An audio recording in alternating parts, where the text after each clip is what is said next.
And for more on the Houston win, let's go to Jerry West in the Rockets locker room.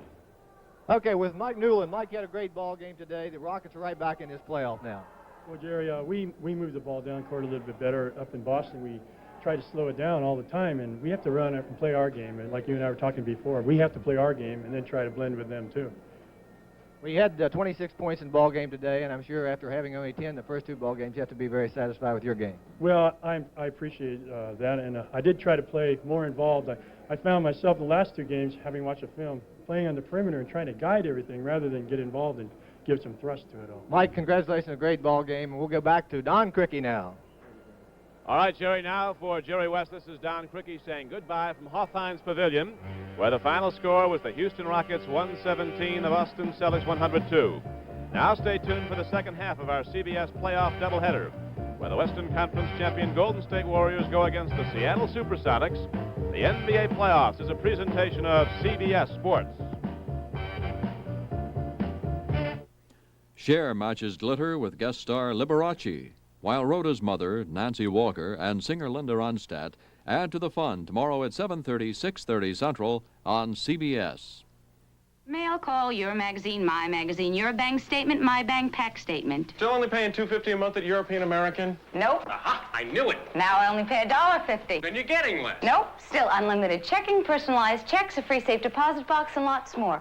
I even qualified for preferred loan rates. $1.50? I just keep $1,000 in a European American savings account, earning interest. And you get bank pack for $1.50? Hey, maybe I should switch. Okay, you cook. European American, member FDIC. Now for the grand prize! A four-part question. Think carefully. What car gets 30 miles per gallon on the highway? Gremlin! Goes the furthest on a tank of gas? Gremlin! Has the best resale value of any small car built in America? Gremlin! And is backed by the exclusive buyer protection plan! I want it! Where is it? The economical AMC Gremlin. It matches my dress!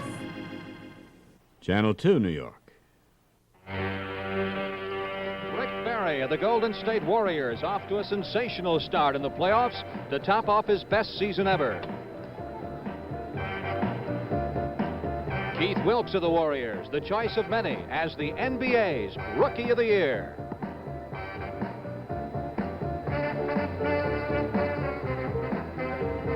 "7'2" Tom Burleson of Seattle, one of 6 rookies who have sparkled in the Sonics' first playoff appearance ever.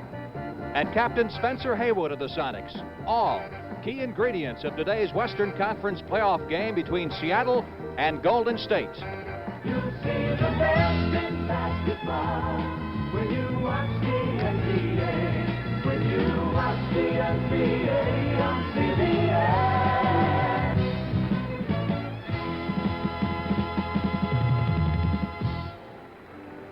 Welcome to the Seattle Coliseum for this afternoon's 4th game in the NBA Western Conference semifinal series between Golden State and Seattle.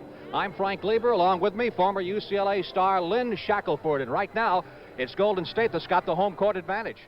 Very definitely, because should the Seattle Sonics lose this game, they would go back to game number 5 in Oakland Tuesday night, down 3-1, and it would just about assure a Golden State win, I think, in the playoffs should they win here this afternoon. If things get as rough as they were in the game between these two clubs Thursday night here in Seattle, we could be in for a very tough afternoon. Players get tired of looking at one another because you play the long series against each other night after night. You get tired of feeling the same elbows and the same parts of the body. It's what they call an emotional carryover. Yes, it's getting rough between the two teams. The last 2 games of this series have been won by visiting teams, and that just isn't supposed to happen in the NBA, is it, Len?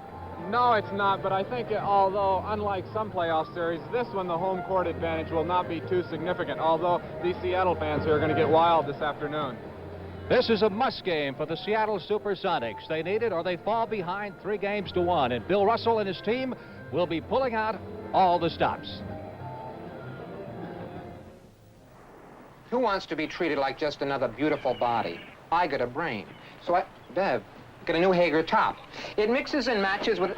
Connie, Hager slacks to give me a variety of ways to express my individuality. For less than $45, I'm more than a beautiful body. I'm a sex object.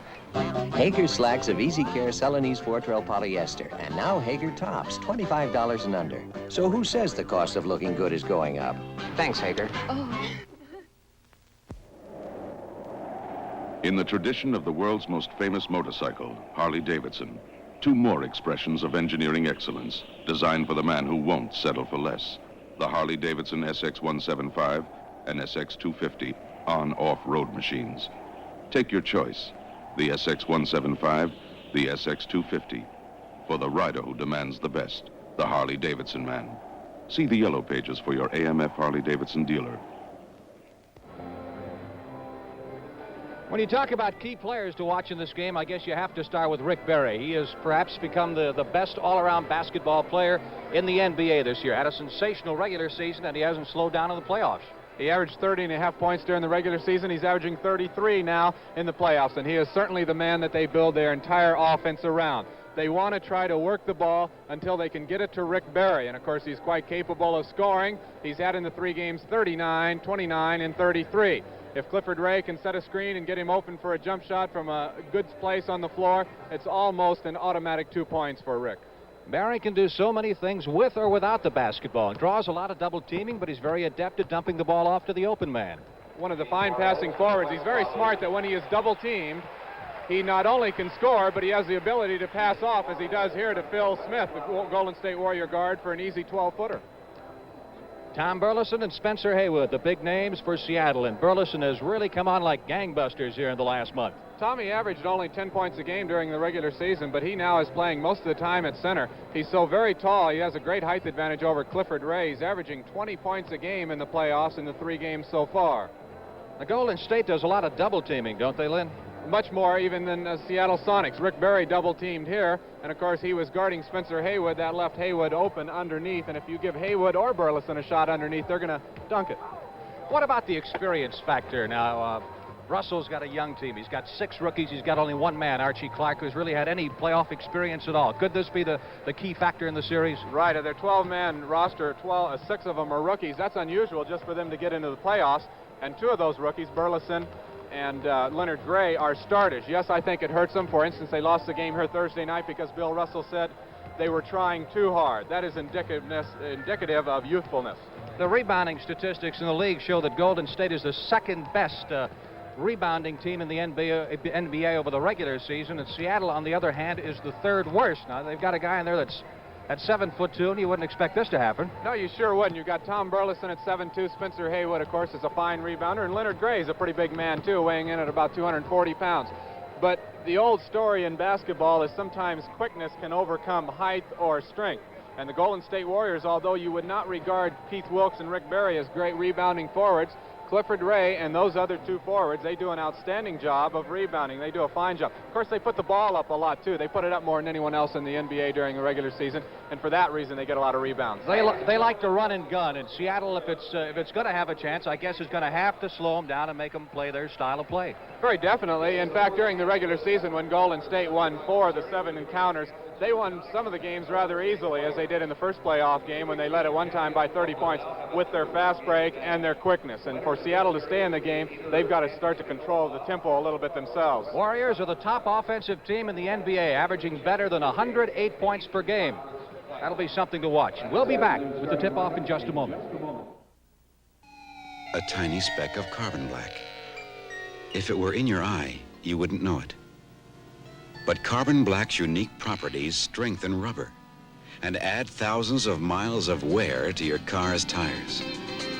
And who discovered an economical way to make carbon black for today's tires?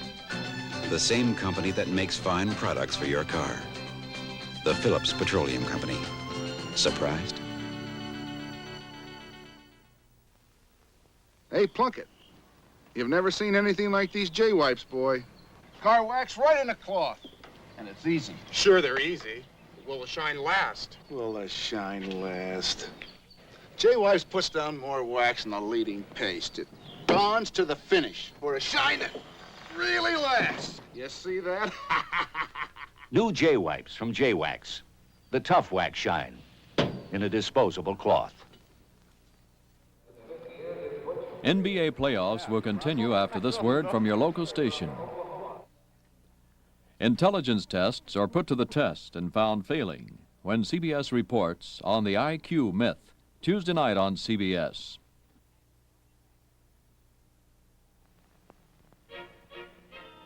Last year, Joel Sartorius went to Venice, as hundreds of thousands of people do each year. But Joel wasn't on a holiday. He went to study the art of Venice. Joel was one of 59 young men and women, graduate students, on ITT International Fellowships. Like Joel, half of them were Americans studying abroad. The others, foreign students in America. What Joel learned on his ITT fellowship will be a big help someday in the career he's chosen, teaching. The people he met learned something about him, too, and about us Americans. And that really is what these ITT fellowships are all about. Not only teaching people for a career, but teaching people about people. Channel 2, New York.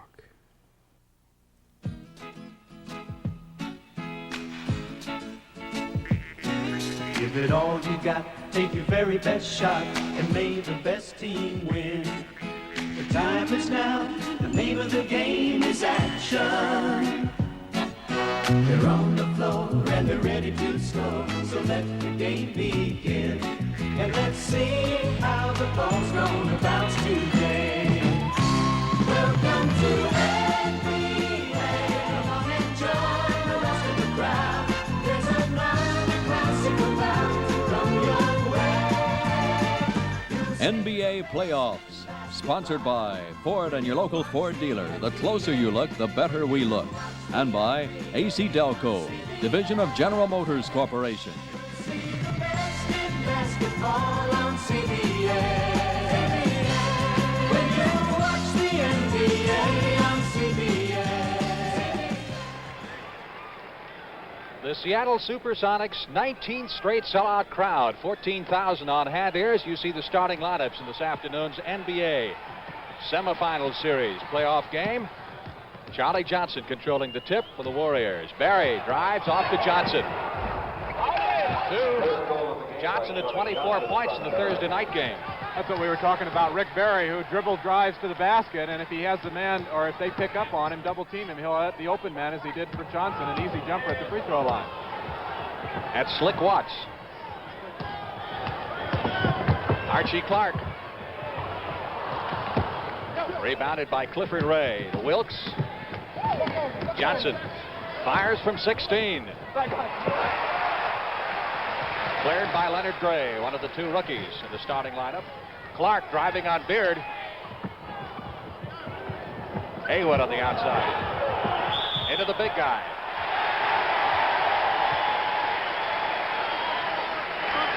Clifford Ray picks up his first personal foul, and they would like to get Clifford in foul trouble, although George Johnson, Golden State's reserve center, is outstanding also.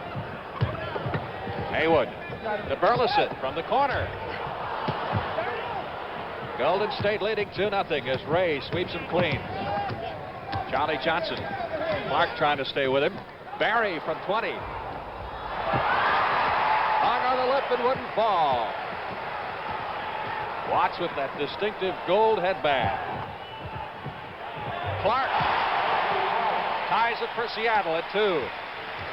Archie, of course, is the man I think they're going to have to look to an awful lot because of every one of his 9 NBA seasons. He's been in the playoffs every year. Ray going up for the shot, and he's held. It'll go on Len Gray, 6'8" rookie from Long Beach State, number 2 draft choice of the Sonics. Ray doesn't score that much, had only 3 free throws for his entire scoring output Thursday night, but can he handle himself under the boards? To look at him, you think he's a very mean person and aggressive, but he's a very nice, easygoing guy off the floor. He doesn't shoot a great deal, as you say, Frank, but he does know his strengths, and he uses them well out there. Burleson, no trouble at all clearing the boards. Barry almost coming up with a steal. Rick, the NBA statistical leader in 2 different individual categories. Only man to lead 2 categories. Steals one of them. The other free throw percentage. Clark looking for the open man. Watts had the clear shot. Watts usually comes off the bench. A little bit of a surprise. They started him in place of Fred Brown. Johnson. Wilkes on the rebound. Whistle. Foul will go on Archie Clark. Keith Wilkes is an outstanding rookie. There he got an offensive rebound, and I think the most pleasant surprise of the #1 draft pick of the Warriors this year, Wilkes, is that he is a good rebounder. He's averaged 8 during the regular season. Sonics leading 4-3 in the early going. Here's Barry. Gray. Now, we talked about rebounding being a dominant factor before the game, and thus far in the early going, you see the Warriors controlling both boards. Wilkes shooting over Gray. Basket by Keith Wilkes.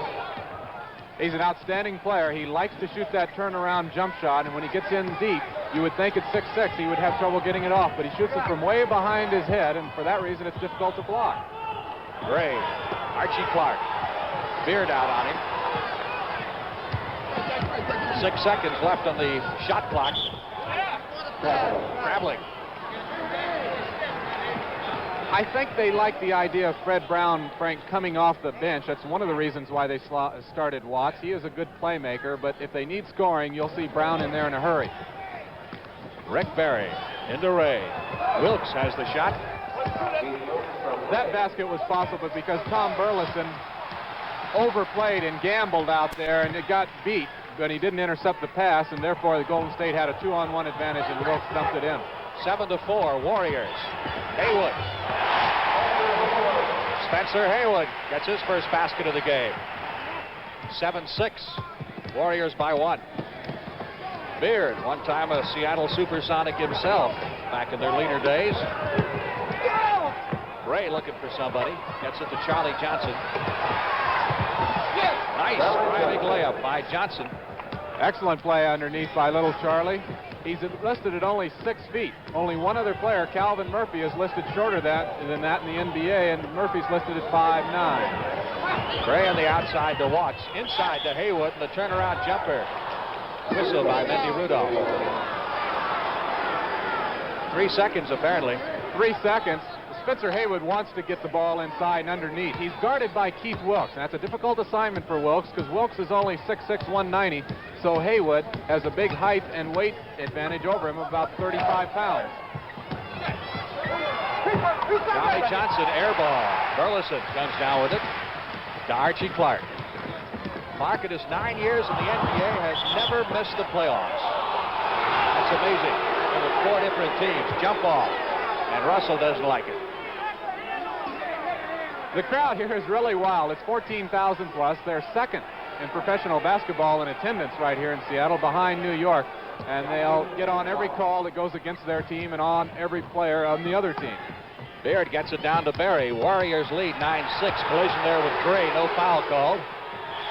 Charlie Johnson lost it. Sonics have 2 team fouls. The Warriors 1. 7:45 left to play first period. Archie Clark picked up by Beard. Gray with Barry hanging on him. That's a play one of the reasons why Rick Barry was able to lead the NBA in steals. He overplays and gambles. That time he got in a little bit too heavy, and he grabbed Leonard Gray on the arm. Boy, this crowd reacts to Barry, doesn't it? Negative. Watts has it knocked out of his hands, regains it. Archie Clark. Beard is on him.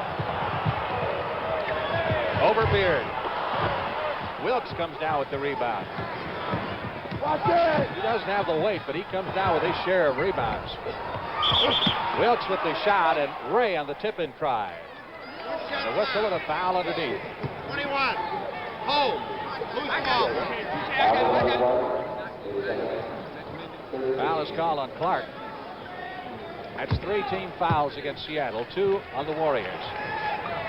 Beard to Keith Wilkes. Wilkes cleared the free throw line. 2. He's going to make that shot. During the regular season, he averaged 14 points a game, and in the playoffs so far, Keith Wilkes in 3 games is averaging 12 a game. He's got 6 right now. Warriors lead it 11-6. Slim Watts trying to get loose. No ball. Watts on the rebound. Gray. Missed the shot. Burleson with the tip in, no basket. Basket will not count. Got a foul in here. Foul, I believe, on Beard. Got a foul. Which Beard? Which Beard it is? You Foul, heard Mendy right? Rudolph made the call. And we'll look at it again here, Lynn. Well, Leonard Gray had a shot there that he normally would make 9 times out of 10. Beard picks up a lot of fouls. He's fouled out 9 times in the 82 games in the regular season. That's his first. Warriors leading the Sonics 11-6 with 6 minutes and 49 seconds left to play in the first period here at Seattle. Ford announces a no-nonsense $250 off the sticker price on not just any new car, but America's best-selling newcomer, Ford Granada. In a limited edition you can order now, specially equipped with new exterior trim, a new bench seat and vinyl door trim. Also $250 off on limited edition Granadas with options like air conditioning and power steering. Comes in 3 feature colors in 2- and 4-door models. Quantities are limited, so see your Ford dealer and order fast. Ford means value. Look close and compare. Now, Irwin Allen, the maker of the Poseidon Adventure, brings you his latest blockbuster, The Towering Inferno. Steve McQueen, Paul Newman, William Holden, Faye Dunaway, Fred Astaire, Susan Blakely, Richard Chamberlain, Jennifer Jones, O.J. Simpson, Robert Vaughn, and Robert Wagner. The Towering Inferno. Rated PG. Winner of 3 Academy Awards, now at flagship theaters. Remind you, as you look at Bill Russell talking to his young Sonics, that tomorrow on CBS will bring you another playoff doubleheader featuring the 5th games of 2 first-round series. At 1 p.m. Eastern Time, the doubleheader will begin with Game 5 of the series between Buffalo and Washington. That's tied at 2 games apiece and will be followed at 3:30 by the 5th game of the Western Conference matchup between Chicago and Kansas City, Omaha. That's also tied at 2 games apiece. That's tomorrow, beginning at 1 p.m. Eastern Time, here on CBS. Bill Russell, himself a veteran of 165 playoff games. Boy, you know, in those 165 games, he averaged almost 25 rebounds a game. What an incredible statistic. Great performer. He's done an outstanding job. This is his 2nd season here in Seattle as coach and general manager, and he's got them in the playoffs this year, their first time in their history. He's also got Fred Brown in the lineup for the first time, and that's Brown, number 32, handling the basketball, guarded by Beard. He can get very, very hot. Burleson trying to go up for the shot. The basket counts. Oh, I tell you, they talk about Burleson out here. He is now the club's leading scorer here in the playoffs. And Russell talks about his great attitude, that he really wants to play basketball. You ever see a skinny 240-pounder? You're looking at him. Last year at North Carolina State, where he led the Wolfpack to an NCAA title, he was listed at 7'4". And in my opinion, he looks closer to that than he does at 7'2", which they list him at now. Warriors by 2 as Beard brings it down. Ray in the high post, guarded by Burleson. Burleson blocked the pass, enabling Gray to make the steal. Fred Brown. Brown has gone 40 points a couple of times this year. In fact, last year he scored 58 points in a game against the Warriors during the regular season. Burleson makes a move over Ray. 5 points for Burleson, and the score is tied at 11. The game has started kind of slowly, but now it's starting to pick up. They're going into Burleson a little bit more, and of course he's been averaging 20 points a game. They should look for him. And with Fred Brown, they should have a lot more offense, that being Seattle. Charlie Johnson, rather unheralded member of the Warriors, into Ray. Foul is called on Spencer Haywood, away from the ball. That's 14 fouls against the Sonics, 4 also against the Golden State Warriors. Nice fake by Berry. Not hitting in the early going. Good outlet pass to Brown. Feeding Clark. And Seattle has the lead, 13-11. We said the Golden State's a team that likes to run, but that was a good fast break by Seattle. They'll take it if they can get it. Wilkes. Ray on the rebound. By Burleson, and a foul on Burleson, and he went 6 feet in the air. He thought he had all of the ball that time, but Mendy Rudolph said no. Outstanding offensive rebound by Clifford Ray. One great thing about the improvement of Burleson over the season is in the early part of the season, he would get himself in foul trouble a lot. but he has been out of foul trouble in both this series and the series that they won against the Detroit Pistons, and he thought he blocked that one cleanly, but he might have gotten Clifford on the arm. Warriors down by 2. 5 minutes, 19 seconds left to play first period here at the Seattle Coliseum. Well, they get one more. 3 to make 2 situation. As for now, the penalty, Al Adels looking on. He's not very happy about his free throw shooting. He gets the third one, however, to narrow the margin to 1. That's 2 points for Ray, both on free throws, obviously. Clark off to Brown. Comes back to Brown. Tries it again. Wilkes with the rebound. Good outlet pass to Johnson. One-on-one on Clark. Good touch by Johnson. Played his entire basketball career in the Bay Area. High school, college, and now pro. Warriors have the lead back by 1. 14-13, the big guy. Burleson getting inside on Ray and drops it in. Pretty agile for a man his side. He's got a variety of shots, and he can put the ball on the floor if he has to for 1 or 2 dribbles, and he did then, and he did it well. He's got 7 points, 15-14, Sonics. Ray has given away 5 inches to Burleson. He's almost 6'9". Johnson. Burleson with another rebound. He gets it out of there fast to Brown. Brown driving. Whistle and a foul. Beard was riding with him. He definitely, when he went to the basket, was trying to draw the foul, and Charlie Johnson really had no alternative other than to foul him. Brown is now an outstanding offensive one-on-one player. You get him in a situation like that, he's either going to score or be fouled. Bill Russell's always very calm over there on the bench. Brown has been very cold from the floor and the free throw line in this series. From the floor particularly, only 35% of his shots. George Johnson has come into the game, spelling Ray at center. That makes it 17-14. Sonics. First 2 points of the game for Fred Brown. Beard. Brown on him. Off to George Johnson. Barry.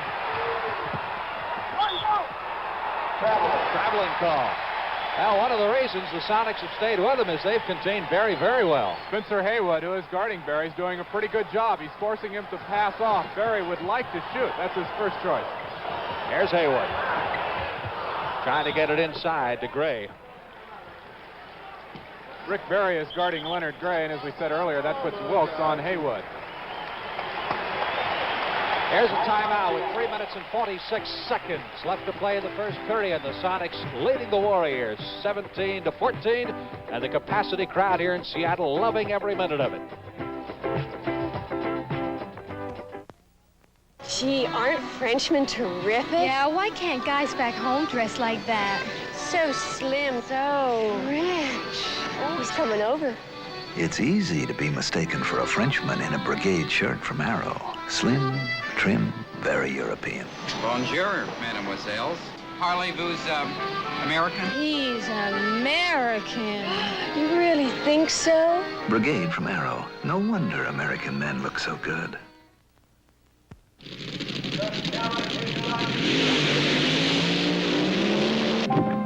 Now comes Miller time. The longest 6 seconds of your life just turned out to be the quickest quarter mile of the day.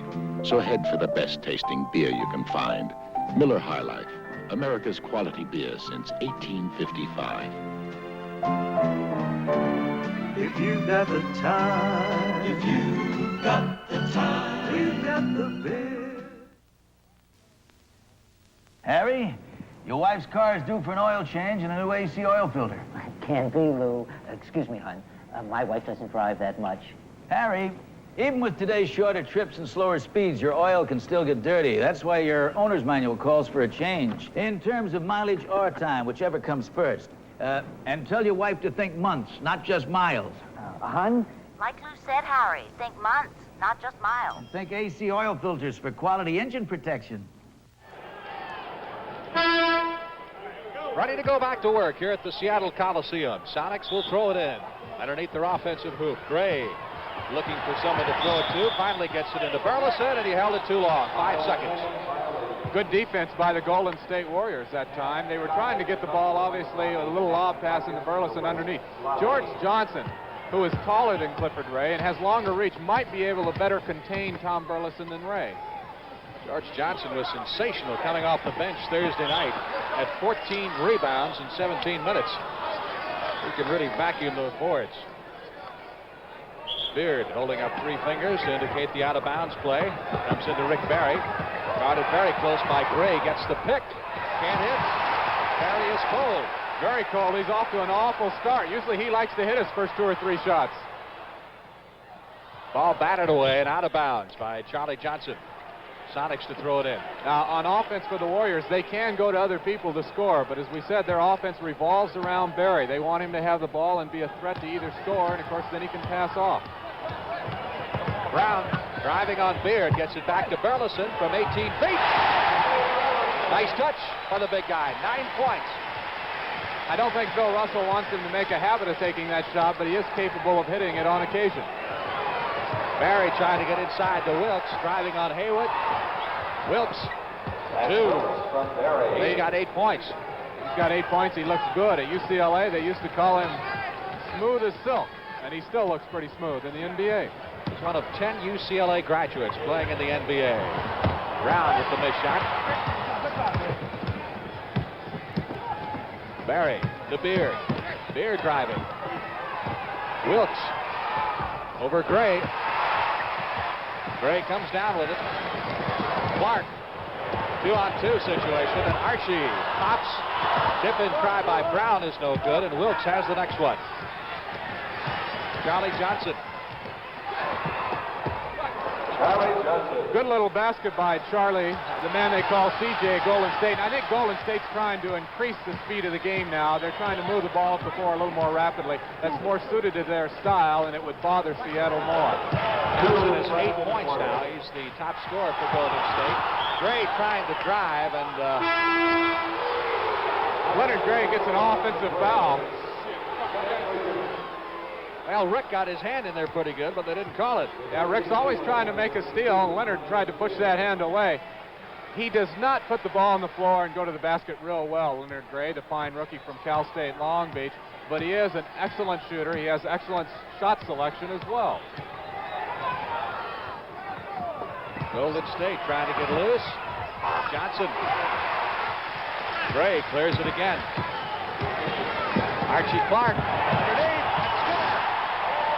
Tab Skinner, who just came into the game, gets his first bucket. Another of the fine rookies. Boy, you talk about the future. I think Seattle has got some kind of NBA future. They do too, and right now they look like they've got a future in the playoffs. They're looking good. They've got 3 rookies in there right now against Golden State. They lead the Warriors by 3. George Johnson. Barry. Got the shot off just in time. Picked off by Wilkes. Hands it back to Beard. Johnson. Can't hit it. Taken away by Charlie Johnson. He's all over the place. However, we got a foul call.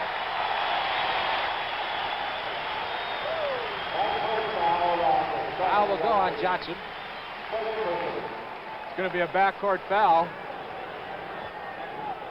So we'll go to the free throw line. Golden State right now, Frank, is very confused out there. And there's only one man that can straighten that out, in my opinion, for them, and that is Rick Barry. He's going to have to take over the offense for them, get the ball. He's going to have to start making some of those jump shots that he's missed.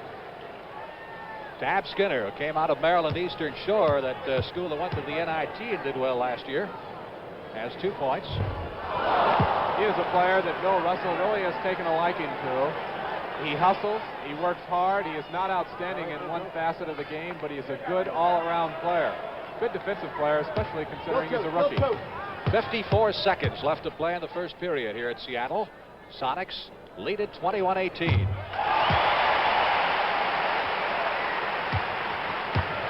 Lead by 4. And Skinner gets the penalty. to make it 23-18. Al Adams looking on. Barry, guarded by Skinner. Nice fake. Draws the foul.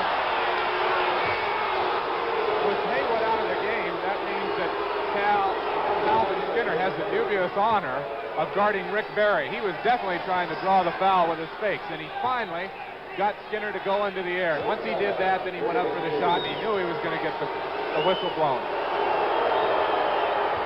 You're looking at the best free throw shooter in the history of professional basketball. Rick Barry on his career has averaged almost 89%, just a shade better than Bill Sharman. Of course, he led the league in percentage this year, right at 90. 23-20, Sonics by 3. 35 seconds to go. Brown dumps it off to Burleson. Nice block by George Johnson. Beard. To Mullins, who's come into the game. I think it's a good idea to put Jeff Mullins in. He's a veteran of the Golden State Warriors, and it looks like because they are confused, they need some experience out there. Mullins has been instrumental in the playoffs, although he has had for him a bad regular season. 15 seconds left on the shot clock, 20 seconds in the period. Mullins over to Wilkes.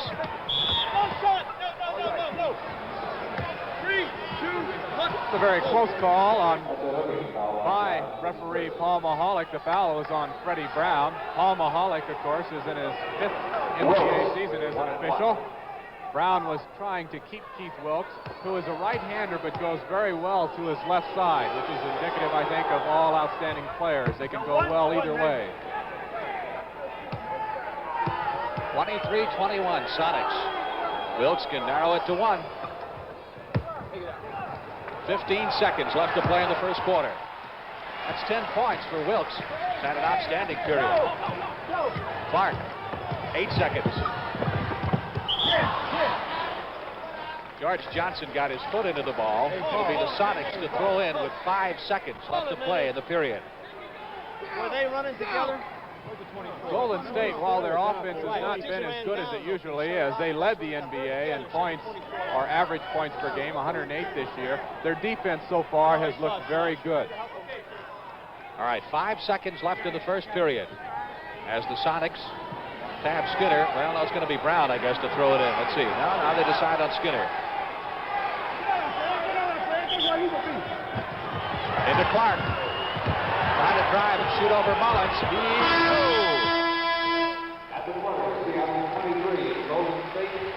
That's the end of the first period here at the Seattle Coliseum with the SuperSonics leading the Golden State Warriors by a score of 23-22.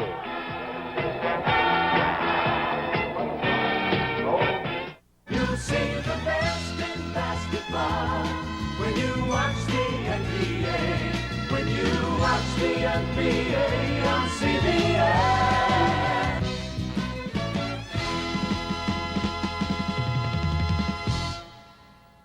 Most products menus have tough, masculine names. You know what the name of my shampoo is? Johnson's Baby Shampoo. When you wash your hair as often as I do, it doesn't make sense to use a harsh shampoo. I need one that's gentle, like Johnson's. A shampoo for babies has got to be gentle. And Johnson's gets your hair really clean, so it looks fuller. That's how I like your hair. Full and soft. Johnson's Baby Shampoo is gentle enough to use every day. From Johnson & Johnson. Announcing not just a sale, but a way to get a special price on America's best sellers. A bestsellers sale at your Ford dealer. Get a special price on a specially equipped Mustang II, America's best-selling small luxury car. On Maverick, traditionally America's best-selling four-door compact. Or choose Pinto, America's top-selling small economy car. Your Ford dealer has been given a special incentive to give you a good buy on America's best-selling lowest price lineup. Ford means value. See your local Ford dealer. Look close and compare.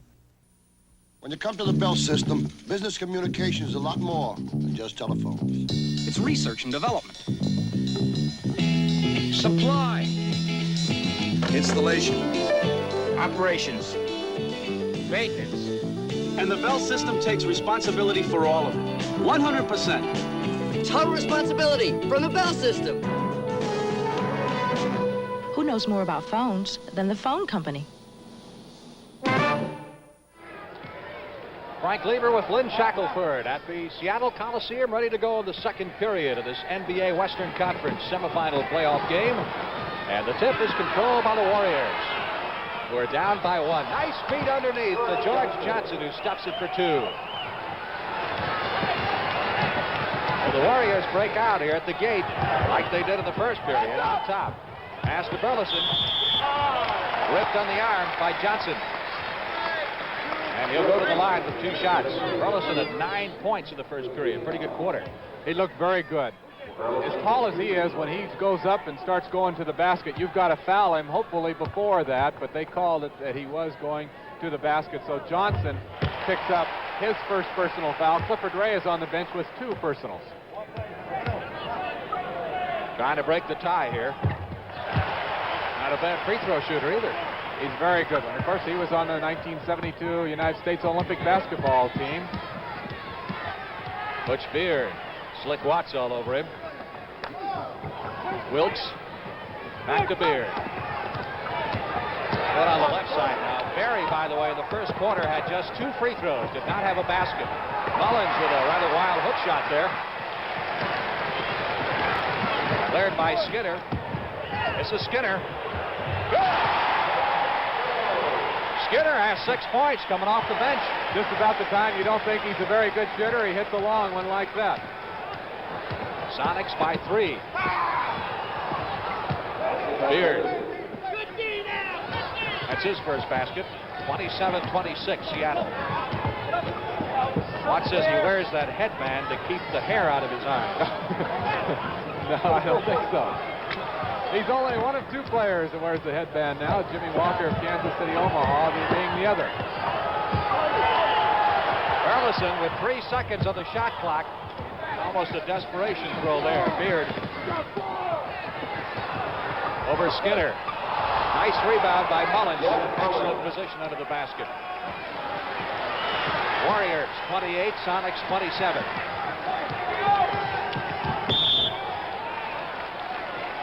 Mullins got him on the arm. A little foul that Jeff Mullins just accidentally reached in there and hit him with, but he doesn't like it. And it's not going to have anything happen except Seattle will get the ball out of bounds. Haywood had only 2 points in the first period, misses. Barry with the rebound, shovels it off to Beard. Back to Barry. Considering Rick Barry is not having a good game to date, the Warriors are doing quite well to lead by 1 point. Of course, Seattle was probably saying the same thing, that they're doing well to trail by only 1 point, with Spencer Haywood scoring only 2. Barry has had 39, 29, and 33 points in the first 3 playoff games. Watts trying to move on Mullins. To Haywood, the captain of the Sonics. But he's done everything but be with a championship team. That's his goal. He's fouled by Wilkes. Now that's what the only time Tom Burleson will leave the low post, when he comes out, and then Spencer Haywood gets the ball underneath against the shorter Wilkes, and Wilkes had to foul him that time. Watts to Skinner. The big guy, Burleson. Scraping hook shot. Perfect. He had a trouble adjusting, Burleson did, the early part of the season, because the lane is 16 feet wide in pro ball and only 12 feet in college. But now you can see he's adjusting to it, utilizing that hook shot well again. Burleson has got 13 points. Foul called. Spencer Haywood picks up his second personal foul. He is guarding Keith Wilkes, and they've got Calvin Skinner on Barry. Mullins. Beautiful turnaround jumper by Mullins, who for 4 years led the Warriors in scoring. Look there over the shoulder of Bill Russell. Burleson trying to pass it to Watts underneath. Breakaway for Barry. That's his first field goal of the game. 4 points for Barry. Watts. Skinner trying to fake Barry out of position. Back to Watts, driving the lane. Nice arch on it, but wouldn't fall. Wilkes on the rebound. Warriors by 3. Layup missed by Beard. Skinner going the other way. 3 on 2. Give and go. And foul called on Johnson. George Johnson, who leads the Warriors in blocked shots. Initially, when I heard the whistle, I thought it might be goaltending, but that certainly was not goaltending on that play. 8 minutes and 31 seconds left to play in the first half, and Golden State holds a 3-point edge. Michelin. Dear Michelin, I'm absolutely amazed at the difference your steel-belted radials make. Road adhesion is unbelievable, and traction on cornering is out of sight. I plan to drive on nothing but Michelins in the future. Ever since we invented the steel-belted radial, Americans have been sold on Michelin. Prove it to yourself. Dr. Buckland did. Michelin, the steel-belted radial leader. We made it first, we make it last. American men, wake up. This is 1975. Break loose in the four-trail freedom look. It's getting away, breaking loose from the old uptight way of dressing. A&S has it in these leisure suits from John Alexander and Levi Panatella. They're made with four-trail polyester. That's all you need to know. So have fun. Break loose in the freedom look. The four-trail freedom look at the Abraham and Strauss nearest you. Well, in the middle of all this playoff action, CBS is a special attraction for sports fans in the form of one of the most talked about events of the year. And we're talking, of course, about the $250,000 tennis challenge match between Jimmy Connors and John Newcomb. The war of words is just about over, and the rest of it is going to be resolved on the tennis court next Saturday. Who's the best tennis player in the world? Find out with the rest of us next Saturday beginning at 3:30 Eastern Time on CBS. Jimmy Connors and John Newcomb go at it in Las Vegas.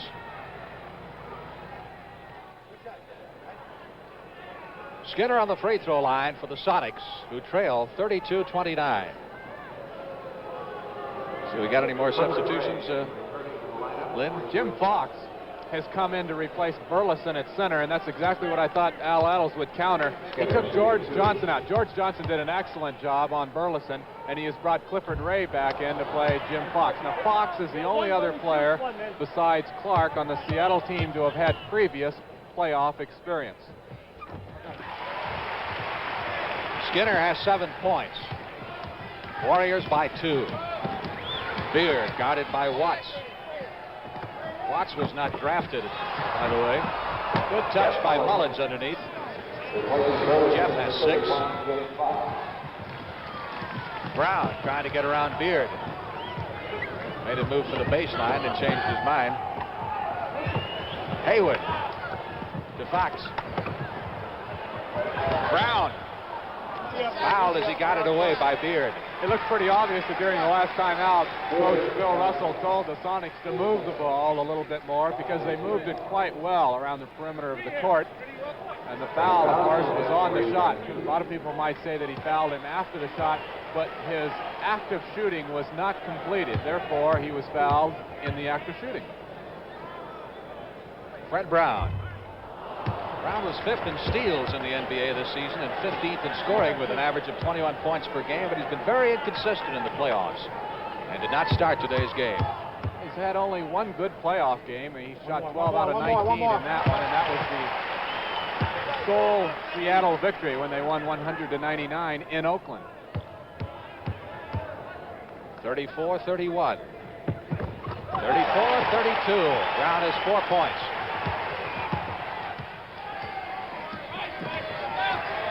7:55 left to play in the half. Barry has Skinner on him. Underneath the Wilkes. Over Haywood. Watts gets it up point to Fred Brown. Brown having trouble controlling and fouled apparently by Barry. Yeah, Barry doesn't say anything on the call. He knows very definitely he tried to foul him. He's getting a little bit frustrated, and I think they're probably going to take him out of the game.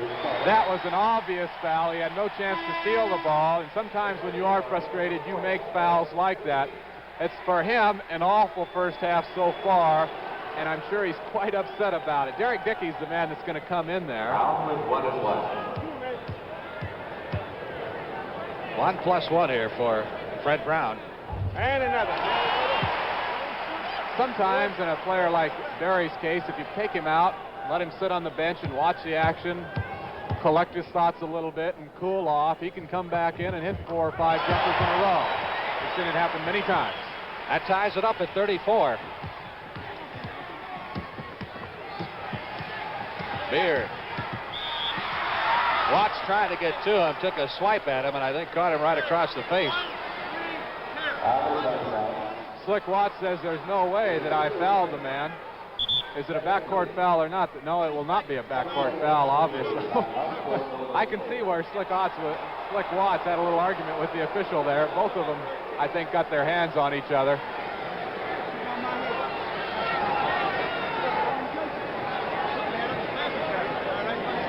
A little discussion going on now. They have a 20-second injury timeout. You're allowed, in each half, each team is allowed one of those.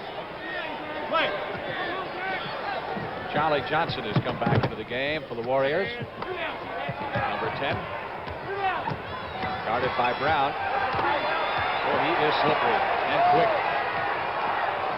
This Golden State team has just completely turned around from last year. It's very slow. There's very good help. Baseline by the center, Jim Fox. That's exactly what he's supposed to do. When a man goes baseline, as Wilkes did around Haywood, Fox got over there and got good position and drew the offensive foul. That's the second personal on Keith. Watts guarded by Mullins. The Fox in the high post. Brown from 18 feet jumps it through. If he warms up, look out. So far, they have been able to contain the Seattle guards, but Brown is capable of getting hot at any time. Sonics have the lead back by 2. Mullins trying to tie it. Oh, I tell you, got a little physical under the boards there as Haywood went sprawling. Timeout is being called by the Golden State Warriors. The other night here, we had 4 near fist fights. The officials finally had to call both coaches together. Say the next guy that raises his fist, we're going to be thrown out of the game. Hey, Detroit, how about a special offer for guys who need big cars? Ford presents a new limited edition Ford that's sticker priced at least $332 less than full-size Fords have been. It comes with automatic transmission, power steering, power brakes, steel-belted radials, and more. There's also a lower-priced limited edition of America's favorite full-size wagon. But quantities are limited, so order now for best selection. Ford means value. See your local Ford dealer. Look close and compare. This is an antiperspirant spray called Sure. It's different. Really. Most antiperspirant sprays go on wet and oily, compared to Sure, which goes on dry. And Sure keeps you dry. Prove it under your own 2 arms. Try Sure on your left side, and the spray you like best on your right side. If you're like most people, your left side will convince your right side. You'll be drier. We're sure. Tuesday night, the NBA on CBS brings you Game 4 of the Eastern Conference Playoff Series between the defending champion Boston Celtics and the Houston Rockets. The young Houston club is a tough uphill battle against the quick, versatile Celtics, featuring 4 NBA All-Stars who led them to the league's best regular season record. That's Tuesday night at 9 p.m. Eastern Time, 8 Central, 6 Pacific Time, here on CBS. In case you didn't join us until just recently, earlier this afternoon, Houston defeated Boston in Houston, 117-102. Makes that stand 2-1. Boston. A couple substitutions. Tom Burleson was given a very brief rest. He comes back in at center, and Rick Barry for the Warriors comes back in. Sonics lead by 2. Barry still having trouble hitting. He really wanted to hit that shot. That could have got him going if he had swished that one. Brett Brown. Derek Dickey has checked into the game for the first time for Golden State. That's 10 points for Brown. Sonics by 4. I don't believe they've been ahead by more than 4. Golden State's been up by 6 in a couple of occasions. Veteran Jeff Mullins out of Duke. Charlie Johnson driving on Watts. Ray going up for the rebound, and he got him on the hands. I believe. Watts. Yep. He was a little man underneath. That sometimes you can grab a guy's wrist and the officials don't catch it. But that time Paul Mahalik was right on top of it. Clifford Ray. Had 2 tries. Only 1 out of 3 at the free throw line so far. Is back to try again. Ray, of course, came to the Warriors from Chicago and is one of the driving forces that turned the Warriors into winners. But a very, very good trade, off-season trade for the Warriors when they traded away Nate Thurman, and they received not only Clifford Ray, but a sum of cash and a #1 draft pick. They got a lot of years in the exchange, too. Very definitely, and he has really made them from a slow team into a quick team. And of course, when you have players like Barry, they like to run, and they haven't been doing that this afternoon very much. Sonics lead by 2. 6 minutes left to play in the first half. Burleson to the high post. Ray is on him. 8 seconds left on the shot clock. 5 seconds. Brown from 22 feet. Now he's starting to warm up, as we suggested he can. He's an outstanding outside shooter. Mullins, who was trying to fight through a screen, kind of got hit in the face that time, but he looks okay. That's 12 points for Fred Brown. Mullins. Dickey with the rebound. Skinner grabs the next one for Seattle. To Brown. Barry out quickly on him. Brown played his college ball in Iowa. Burleson to Watts. 8 seconds on the shot clock. Brown again. 2! Al Reynolds is going to call timeout. I think you're going to have to see a substitution. Somebody has got to get out there and pick up Fred Brown. He's starting to get a little too hot. Standing ovation for the Sonics, led by their coach Bill Russell, who welcomes them to the bench. 42-36. Sonics lead with 5 minutes to go in the first half.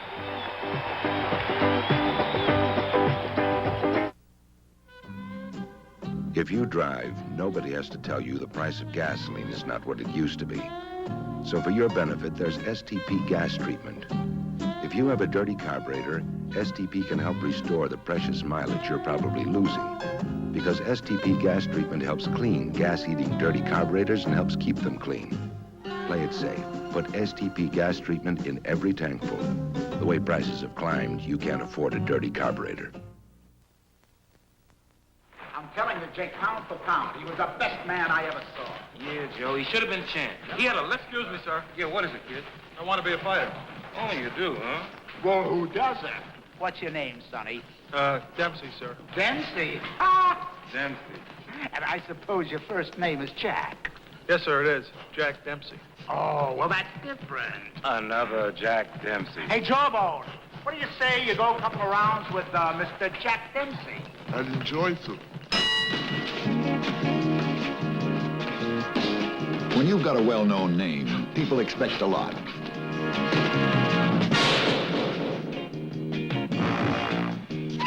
We've got a beer named after the city that means beer, Old Milwaukee. It's a tough name to live up to, but Old Milwaukee is one of the fastest-growing major beers in the country.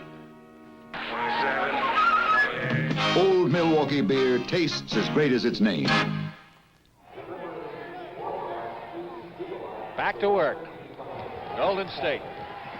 Johnny Johnson across the center line. His team trails by 6 now. As Fred Brown has really gotten hot. He has 12 points here in the second period, 14 on the game. And Barry still having his troubles finding the hoop. Beard. Nice tip in by Ray. Gives him 6 on the game. 42-38. Butch Beard was put into the game primarily now for defensive purposes against Fred Brown. We'll see what kind of job he can do. Either Butch Beard or Phil Smith, who I'm surprised hasn't been used today so far for Golden State, are the people that normally guard Fred Brown. Foul is on Burleson, his second. Brought Russell to his feet. Barry. Skinner on him. He was fouled. Barry says yes. 14,000 people here in Seattle say no. Calvin Skinner is showing that he's got some defensive talent. He does get faked into the air very definitely. He tried to avoid the foul. Whether he did or not, who knows?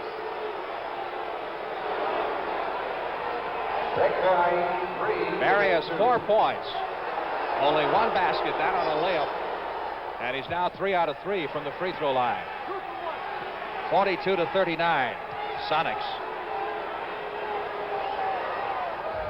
90% free throw shooter on the year, number 1 in the league in steals, 2nd in scoring, 5th in assists. And having his problems today is Mr. Berry. Sonics by 2. Brown, 25-footer. Oh, he is hot. It will count. When you're hot, everything goes in. Some people would say it's a soft touch, and Fred Brown would be one of them. That was an unusual shot for it to drop. Butch Beard picks up on the play his 3rd personal foul. And as we said, Butch has a tendency to get in foul trouble, and he might, guarding this very hot Fred Brown. That is 17 points for Fred Brown. Make it 15 points. Sonics by 5, 45-40. 4 minutes left to play in the half. Berry still can't find the range. He seems to be short, Rick does. On most of his misses, a little bit short, as he was then. Clear man is Skinner. He got it anyway. He thought maybe he shouldn't have waited that long, Lynn. No, he couldn't decide whether to go up strong or whether to fake, and he faked and hung in the air, and it turned out pretty well. Sonics by 7 for the first time. Assistant coach for Seattle there is Bob Hopkins, who was the coach at Xavier in Louisiana, brought Slick Watts. Yep, he coached him there. He coached there for 5 years. Al Attles is completing his 5th full season as the coach of the Golden State Warriors. He's never had a losing season. He has missed the playoffs only once, and that was last year. And this year, of course, with their 48 wins, they had the best record in the Western Conference. And you would have to assume that they would be the favorites to win this playoff series. They lead it 2 games to 1. Now let's see if we can listen in.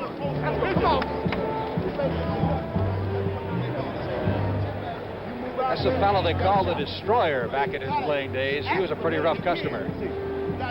Very rough. And if there's a fight that breaks out here on the floor this afternoon, you'll see Al Attles sprint out on the floor, not to get involved, but to break it up. Sonics lead by 7 for the first time this afternoon with 3 minutes and 43 seconds left to play in the first half. They need this game bad to tie the series at 2 games apiece. I think it's imperative that Seattle, if they should stay in this playoff series, needs to win this afternoon. Go back for that 5th game down 3-1 in Oakland Tuesday night, and you'd be in a lot of trouble. Game 5 is Tuesday in Oakland. As Lynn mentioned, Game 6 Thursday back here in Seattle, and a 7th game, if necessary, would be Saturday in Oakland.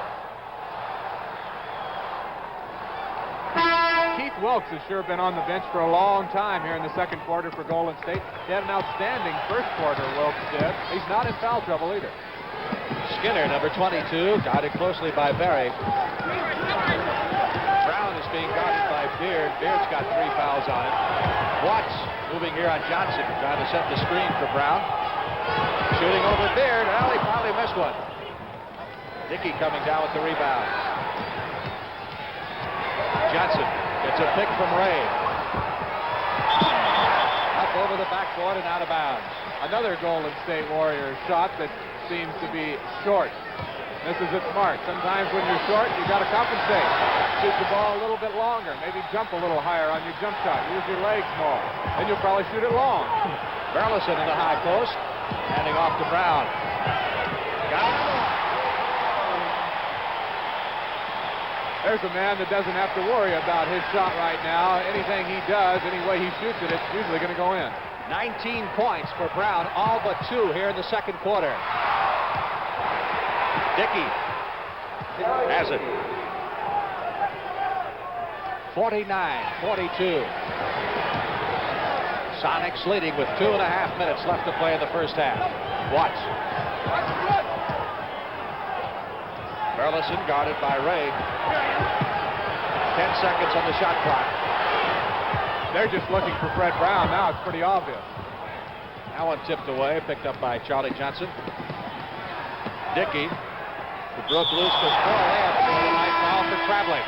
As we said, their leader of the Warriors is Rick Barry. He is having an awful first half, and it is rubbing off on the rest of the team now. They're all starting to look a little bit confused as Dickey traveled with the ball. Charles Dudley has come into the game for Golden State. He has not played much in the playoffs.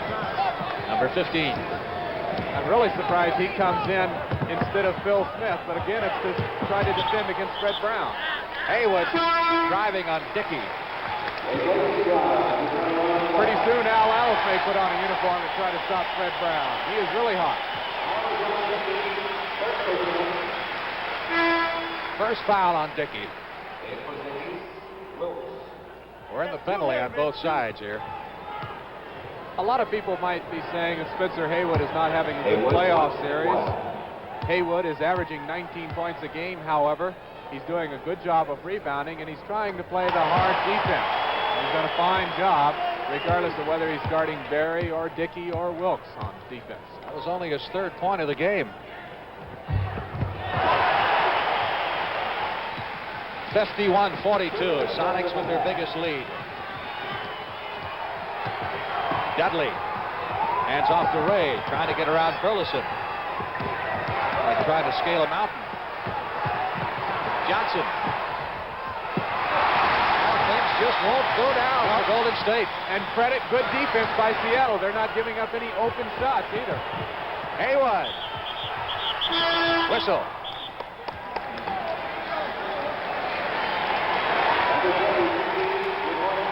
Foul on Barry. And that is 4 personal fouls on Rick Barry, and he'll come out of the game. He has got to be a little frustrated right now. I would say so. We'll see what happens in the second half. Rick Barry has said on CBS that you don't stop the great ones. They stop themselves. I classify him as a great one, so it'll be interesting to see what he does and how he reacts in the second half. Haywood on the line.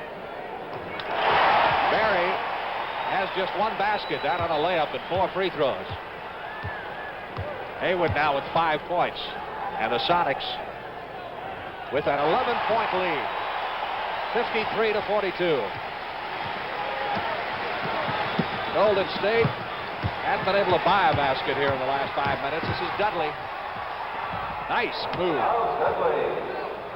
That'll surprise a few people. He's spinning around like a top. He used to play right here at the University of Washington, so he's quite familiar to these Seattle fans. Just over a minute left to play in the first half.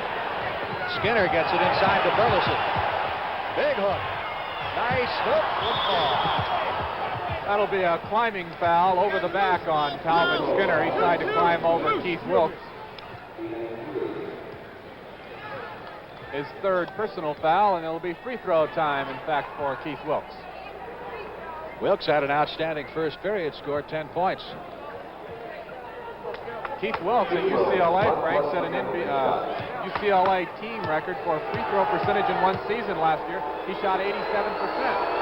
And he comes into the NBA and he dropped down to only 73% this year in regular season, and you saw him miss that first one there. Well, Atlanta fans are going to cheer for John Drew, obviously, but out here, Wilkes is a runaway choice as the Rookie of the Year. 53-45, Sonics.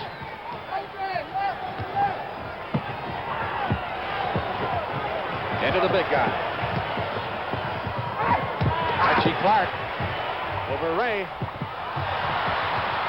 Watts. Haywood.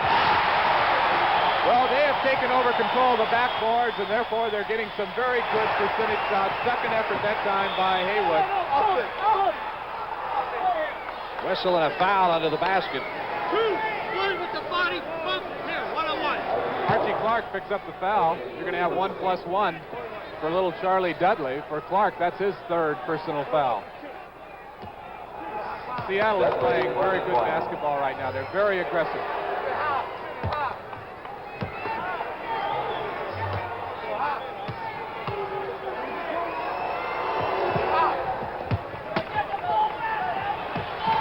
.55-47. Sonics leading with 30 seconds left to play in the half. Clark driving on Dudley. Dudley held him.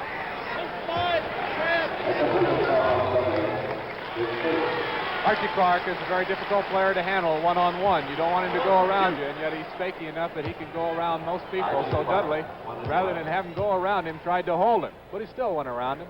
Picked up the foul also. 1+1. Clark has had a rather amazing career. He's been with 4 different clubs, but every year they've been in the playoffs. He takes great pride with that stat. 10-point lead for the Sonics. Charlie Johnson gets it across to Dickey. 20 seconds left to play in the half. Dudley taking a look at the shot clock, which shows 10 seconds. It's 2 seconds ahead of the game clock. Wilkes, 25-footer. Watts comes down with it, 2 seconds to go, and that's it. Well, they ran it down, Golden State did, but they once again did not get a very good shot. And that has probably been what's wrong with them here in the first half. Seattle SuperSonics of Bill Russell taking charge in the second period and leading by 10 at halftime. You'll see the best in basketball when you watch the NBA. When you watch the NBA on CBS.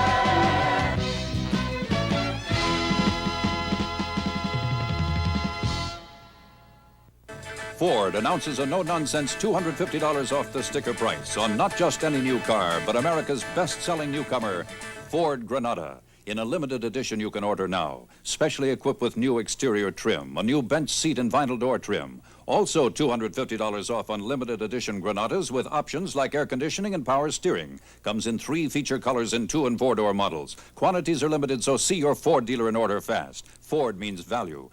Look close and compare. Okay, John. I'm John Havlicek, and I'm 6 feet 5 inches. Trying to reach the rim, okay? Jonathan Hadley is 4 feet 2 inches, but we're both part of the new NBA Special Olympics basketball program for mentally retarded youngsters. I'm a coach, and Jonathan's learning very fast. Right, Jonathan? All right. For information on playing or coaching, please write Special Olympics, Washington, D.C.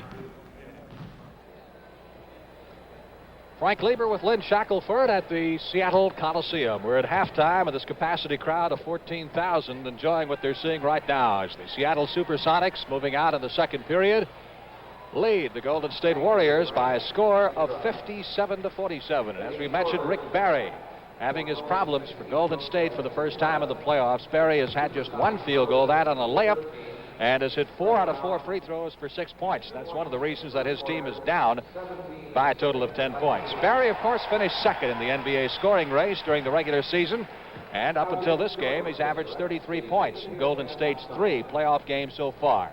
Rick also is one of sports' more outspoken figures, and neither he nor his wife are doing anything to diminish that reputation, as Ken Squire reports. The Golden State Warriors' Rick Barry this season led the NBA in free throw percentage, in steals. He was second in scoring average. Rick Barry, a man of whom more has been written than perhaps any other player in NBA history, but also is least understood. Rick, over the years, you've been one of the most maligned people in professional sports. You've been called an opportunist, selfish. Some have called you one time or another a deserter. How does one handle all of that? Well, for me to say that it doesn't bother me would be ridiculous. It does bother you. And mainly because the people who wrote those things never picked up the telephone and called me and asked me my side of the story. They just assumed certain things, and they went out and wrote articles based upon, let's say, hearsay. But the things that were said about you were the kind of things that crush people. What kind of advice could you give someone who was facing those kind of problems, or even one of them? Well, I don't really feel that you can let things like that bother you. You have an objective, I think, and my objective when I play sports is to be the best that I possibly can be. And to let words that somebody says about me affect my performance, I think would be foolish. I just take things as they come along day by day. I don't really worry about it. I'm a very optimistic person. I can always see the bright side of things regardless of what happens. People tend to be pessimistic. They drive me crazy. My wife, sometimes I really get into it with her a little bit because she's basically very pessimistic. Rick handles that a lot better than I do. Rick feels I'm much more concerned about what people say and think, more so than he is. He feels he is what he is, and you either accept him, you either love him or hate him. I think he probably has to take a stand and say what he wants to say and do what he wants to do. And as long as he believes in it, then just stick by it. And I respect him for that. After all the years and all the criticism, is he able to leave that outside the door when he walks in the house, Pam? For some reason, the athlete can't seem to make the transition from the husband and father to whatever sport he goes into. Well, he's a sports celebrity. He's married to a beautiful woman, has a beautiful home. You know, he wasn't a sports celebrity when I married him, and I don't really look at him as a sports celebrity. I really strive for him to be a husband and a father first, and somebody who just happens to play basketball, and that's the way he makes his living second. Also really wrapped up with my children right now. I really get a kick out of being with them and doing things with them, and I try to spend as much time as I can, whether it's going to watch my son at track meet or what have you. I just enjoy spending time with them, and each one is a different person in his own right, and each one brings me a different degree of satisfaction and enjoyment, and I'm just trying to make the most of that. Many times heroes and celebrities are not that when they walk through the door at home. How was it for Rick Barry? I'm not any big star as far as my children are concerned. In fact, my two younger boys are in love with Clifford Ray. I mean, it's unbelievable. The 3-year-old picked up on Clifford and mimics him. It's unbelievable how he mimics him. I mean, he's got his walk down, and he's got the mean, surly face, and he plays basketball in a little basket, and he throws the slam dunks down in there, and I never taught him any of that. He just picked it up by himself, and then the 2-year-old copies him, and they do an unbelievable imitation of Clifford Ray. It's really fantastic. Rick, many people feel that because of the immense salaries that pro basketball players receive, that they've become sort of the spoiled brats of American sport. How do you feel about that? I'm sure that there are some individuals who are more concerned about the money that they're making than about the game itself, and I think that that's really unfortunate. And there's just too much emphasis, I think, put on the money nowadays. And of course, the first thing that anybody wants to hear about when somebody's coming along, rookie coming out of college, hey, how much money is he making? What's his bonus? What's this? What's that? Well, I think that the owners have finally come to the point where they realize that they were killing themselves. They have nobody to blame but themselves for the price structure of basketball these days. The NBA owners were so worried about the ABA coming into existence that they started paying exorbitant figures to the rookies coming out of the league. Then the veterans got upset because they say, hey, I've played for 5 years and you're not compensating me, so I want more money. And then players start playing out options, and this is where all the problem has arisen. But now I think that they've more or less become more level-headed about it, and you're not going to see those outrageous contracts except for an exception, a player like a Walton, who was so great in college. How does Rick Barry want the historians of basketball to write about him in 20 years? I would just like them to say that Rick Barry was a fine all-around basketball player, that he could do a little bit of everything and do it well. And that's another perspective on the heart of the Golden State, soon to be called the Oakland Warriors. Rick Barry. Ken Squire, CBS Sports, near Walnut Creek, California. NBA playoffs will continue after this word from your local station. Florence Henderson and Oscar winner Ellen Burstyn invite you to the Women of the Year Awards tonight at 10, 9 Central on CBS. Last month I talked to a Mr. Miller. Last week it was Mrs. Conley. I'm not sure they understood. There seemed to be so Ever feel you're not getting through to your banker with your personal money questions? Wouldn't you like one person who knows you to take care of your banking needs? See Irving Trust. We assign you one person, a personal banker. That person will handle all your money matters, savings, loans, checking, whatever. And in this busy world, isn't that what you need? Get personal with Irving.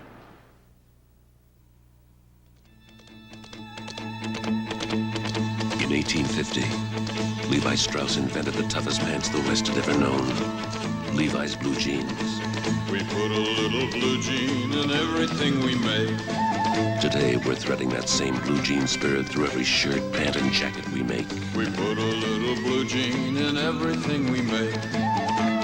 In everything we make. Levi's. Channel 2, New York. Welcome back to the Seattle Coliseum, and Rick Barry has to find the key here in the second half if Golden State is going to get back into this basketball game. Here at halftime, as 14,000 fans relax and await the start of the final 24 minutes of action, let's run down the rest of the NBA playoff series, and this is the way things look. You'll recall earlier this afternoon, Houston beat Boston by a score of 117-102, so they're very much back in that series, Len. Well, the home team has won every one of those first 3 games, and I think, of course, the 4th game will be played in Houston. So we'll see what happens. Dave Cowens fouled out in that game, and certainly that was a factor this afternoon. You'll be able to see that 4th game on CBS Tuesday night. That's the Eastern Conference semifinal playoff series. Like all of these series now, the best of 7. Eastern Conference, Buffalo and Washington. That series is tied at 2 games apiece after a very exciting game last night. Didn't that Bob McAdoo put on a show? 50 points. Of course, he's quite capable of scoring 50 points anytime he walks out on a basketball floor. I'm still surprised, though, that Washington, with all their great talent that they have, I still think will beat the Buffalo Braves, but you never know. Game 5 of that series scheduled for tomorrow, and you'll see it on CBS. And right here in Seattle, this is the way things stand. Golden State leads it 2 games to 1, but they now have the home court advantage because 2 of the last 3 games following this one will be played in Oakland on Golden State's home court. So it's vitally important for the Seattle SuperSonics to win this one at home today. And they're playing quite well so far. Golden State won that first game easily. They won by 27 after leading at times by 30 points. Seattle edged them at Oakland, and then, of course, the last game Thursday night here in Seattle, the Warriors won. Chicago and Kansas City, Omaha. And like a couple of the other series, this one is knotted up at 2 games apiece. And Game 5 is scheduled tomorrow in Chicago, and you'll be able to see it on CBS. They had a thriller last night that Kansas City, Omaha narrowly won, 104 to 100. That game went overtime, by the way, and Chicago, I know, lost Sloan. He was ejected from the ball game. Yep, and Van Leer fouled out. Chet Walker must have come up with a real clutch fourth quarter performance just to get the game into overtime. So that's the way things stand around the National Basketball Association as suspense continues to build in the NBA playoffs of 74-75. I think people are oftentimes surprised by the amount of money we can save them on their homeowners insurance. Although I don't think that's the primary reason they buy from me or buy from State Farm agents, I think the reason they buy from me and other fellows like myself is because of the great service we render. For low rates and good service on homeowners insurance, see your nearby State Farm agent. State Farm is there. When the Benton family goes out to dinner, they have to cross a big chunk of the North Atlantic to do it. So when they get to our Pizza Hut in Maine, we want to give every Benton exactly what he wants. And not just a delicious pizza, piping hot cavatelli pasta, salads, and sandwiches too.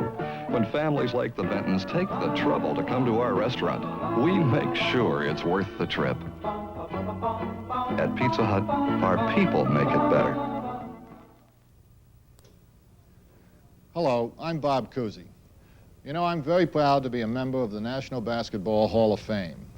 Here in the Honors Court, you see the portraits of the great men in the history of the game, along with the listings of the contributions each made to basketball.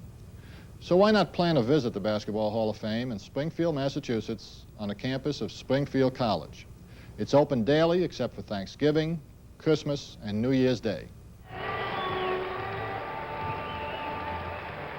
Both teams back in the court now, taking a few warm-up shots prior to the start of the second half of play. Seattle, I guess surprisingly, when you look over the season stats again, has been out-rebounding Golden State this afternoon. As we mentioned at the start, Golden State was the second-best rebounding club in the NBA in the regular season, and Seattle was the third worst, but that's been turned 25-19 as the rebound edge. Let's take a look at some of the highlights in the first half of play. You recall first quarter, Golden State at the edge, and then, of course, Seattle came back. Clifford Ray, of course, normally sets up at the high post, and he likes to hand off to somebody. Charlie Johnson, his teammates call him CJ, saw an opening, and he got around, and Burleson was unable to pick him up, and he got the basket. Of course, Tom Burleson can do some scoring of his own, and he exhibited that in the first half. He was tripped, and everyone stopped thinking the whistle was blown, but then when he regained balance, and without the whistle, he went in for the basket. Rick Barry is not having a good night or good afternoon offensively, but he did pass off considerably, and one time was to Keith Wilkes, who of course can really hit that open jump shot when they double team Barry. And once again, Tom Burleson, who they're going to more and more as the season progresses, especially here in the playoffs, gets that hook shot going that we said that he used so effectively in college, and now that he gets adjusted to the lane is using well in the pros. Fred Brown, of course, was the man that warmed up in the second quarter. Here he hit a shot that is easy for him when he's shooting well, near the top of the key, and he got a screen that freed him. And once again, It's Brown. Of course, when you're hot, I guess, and everything seems to drop in, as that shot shows there. Seattle became the aggressive team in the second quarter. They started controlling the boards, as Frank was alluding to a minute ago, and that enabled them to get some second and third efforts. And when you give Spencer Haywood a little shot like that from the corner, he's going to put it in. Al Addles, looking over the stats, cannot be too happy with either the score or the stats. Here is what Al Addles is looking at, and he is not very happy right now with these figures. Sonics with 48% of their field goals to 37% for the Warriors, and Sonics done well from the free throw line, 86%, and as we mentioned, they have out-rebounded Golden State 25 to 19. Some of the individual highlights, Frank. In 22 minutes, Rick Barry made 1 out of 8 shots from the floor and scored only 6 points. Wilkes was the leading Warrior scorer with 11. The Warriors, of course, made only 17 of 46 shots. That's not very good. On the other hand, for Seattle, Tom Burleson made 5 of 9 shots, registering 13 points. Their leading scorer, though, was Fred Brown with 19 in 17 minutes of play. He made 6 out of 10 shots, 7 out of 8 from the free throw line. And Little Slick Watts passed off for 7 assists to lead both teams in that category. The leading rebounder was surprisingly Calvin Skinner, who pulled down 7 rebounds. And credit Skinner not only with good rebounding, but with excellent defensive play. An old Boston Celtic tradition is you always make the last shot in warm-ups. And Bill Russell saw someone miss just then, so he sent Leonard Gray down to the other end of the floor for a slam dunk. Watch the Boston Celtics warm up sometime before a game. You always see John Havlicek put it in. Red Auerbach, and I guess it's rubbed off on many of his former players, very superstitious. Big Bill superstitious? I can't believe that. Well, I'm not sure whether he is or he's not, but he's not taking any chances. He's not taking any chances, exactly. All right, ready to go in the second half of action, the final 24 minutes of play. The officials, Mendy Rudolph and Paul Mahalik. Burleson in the center circle along with Clifford Ray. Sonics by 10, 57-47. Wilkes controlling the tip to Barry. Beard. Wilkes guarded very closely by Spencer Haywood. Did a good job defensively. Here's Wilkes over Burleson, hitting. 13 points by Keith Wilkes. Looks like they're going to have to rely on Wilkes an awful lot this afternoon, and he has responded, especially the 2 games Barry missed in regular season. Keith came up with great games. Burleson. Watch. 8 seconds on the shot clock. Barry going high to pull it down. Slick Watts really didn't want to shoot that shot. I think he may have thought he was going to draw the foul. Wilkes trying to hit, and then on his follow-through, bumping Archie Clark. For Keith Wilkes in the game, that is his 3rd personal foul. You're so upset that you miss an easy jump shot, as Wilkes did then, that you want to get your own rebound, and then you're over-exuberant to foul him. Here's Skinner. Led both sides in rebounds. Burleson gets his first 2 of the second half, gives him 15 on the game. He has really improved this year, and he has learned to get closer and closer to the basket with 1 or 2 steps, and that's what he did there. Clifford Ray. 10 seconds on the shot clock. Wilkes with 6 seconds. Tip and try by Beard, again by Beard. A little one-on-one going there between Beard and Tab Skinner, number 22. Mendy Rudolph, the dean of NBA officials, in his 22nd season, calls an offensive foul on Butch Beard. So credit Calvin Skinner with a great effort. It's the 4th personal on Butch Beard. Let's see where he did it. He jumped over Calvin Skinner's back right there. Beard, the only player who has been hobbled, and he's flipping right now for the Warriors. He's turned his ankle several times in this playoff series. He's playing despite that injured ankle. Beautiful! Lead by Burleson, getting it into Watts, and it's 61-49 and a 12-point round for the Seattle SuperSonics with 10 minutes and 27 seconds left to play in the 3rd period here at the Seattle Coliseum.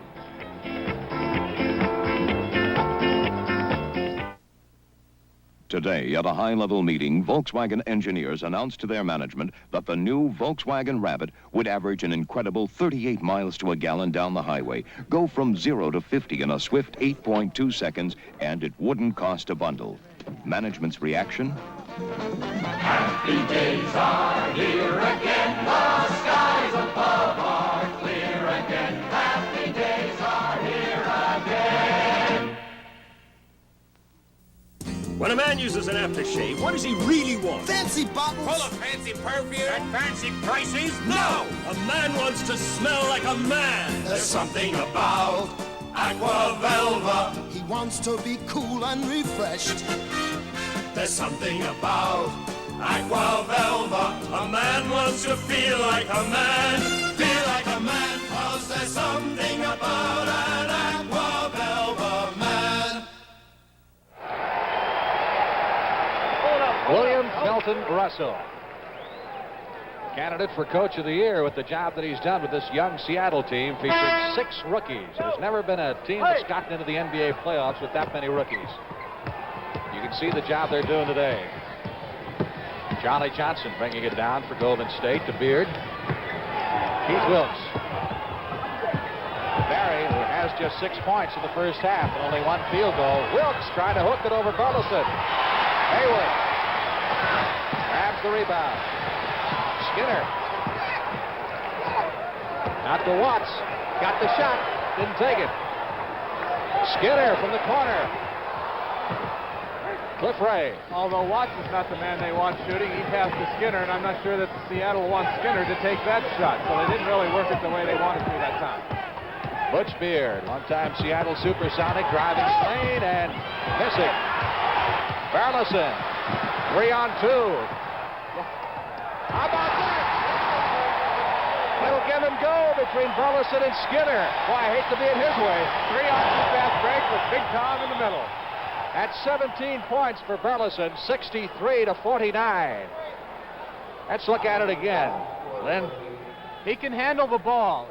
Ideally, you don't want the man to handle the ball. Credit Talvin Skinner with making a fine play, a good give and go. Johnson.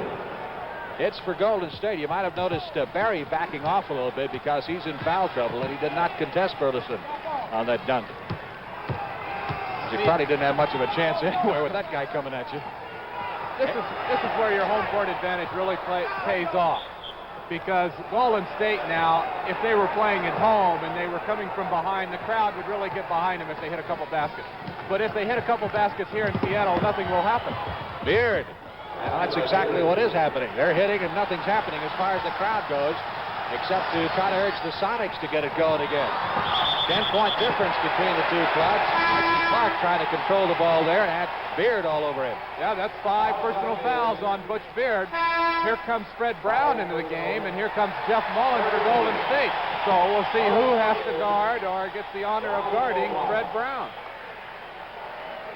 Slick Watts gets a rest, and Brown, who is out on a firecracker in the second period when he scored 17 of his 19 points, is back in the contest. That's him, number 32. Haywood. Seattle now has a chance to break the game wide open, unless, of course, Rick Barry or someone for Golden State should get the hot hand. Keith Wilkes getting away from Haywood. Charlie Johnson, the open man, he's got 12. 65-55. Brown. Johnson all over him. Underneath to Burleson.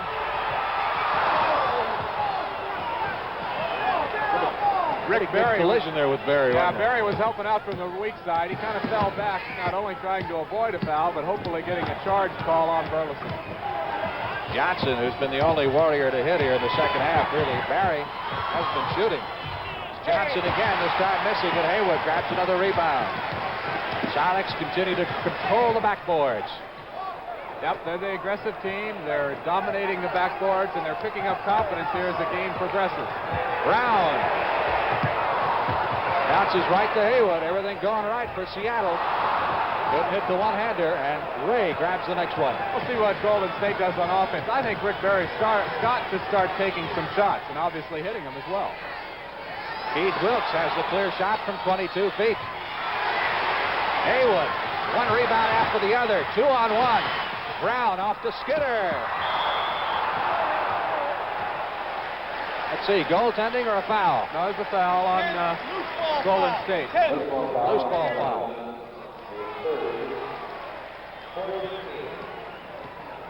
Fred Brown tried to delay until the last second to pass off to the man underneath. It was an outstanding block by Clifford Ray that time.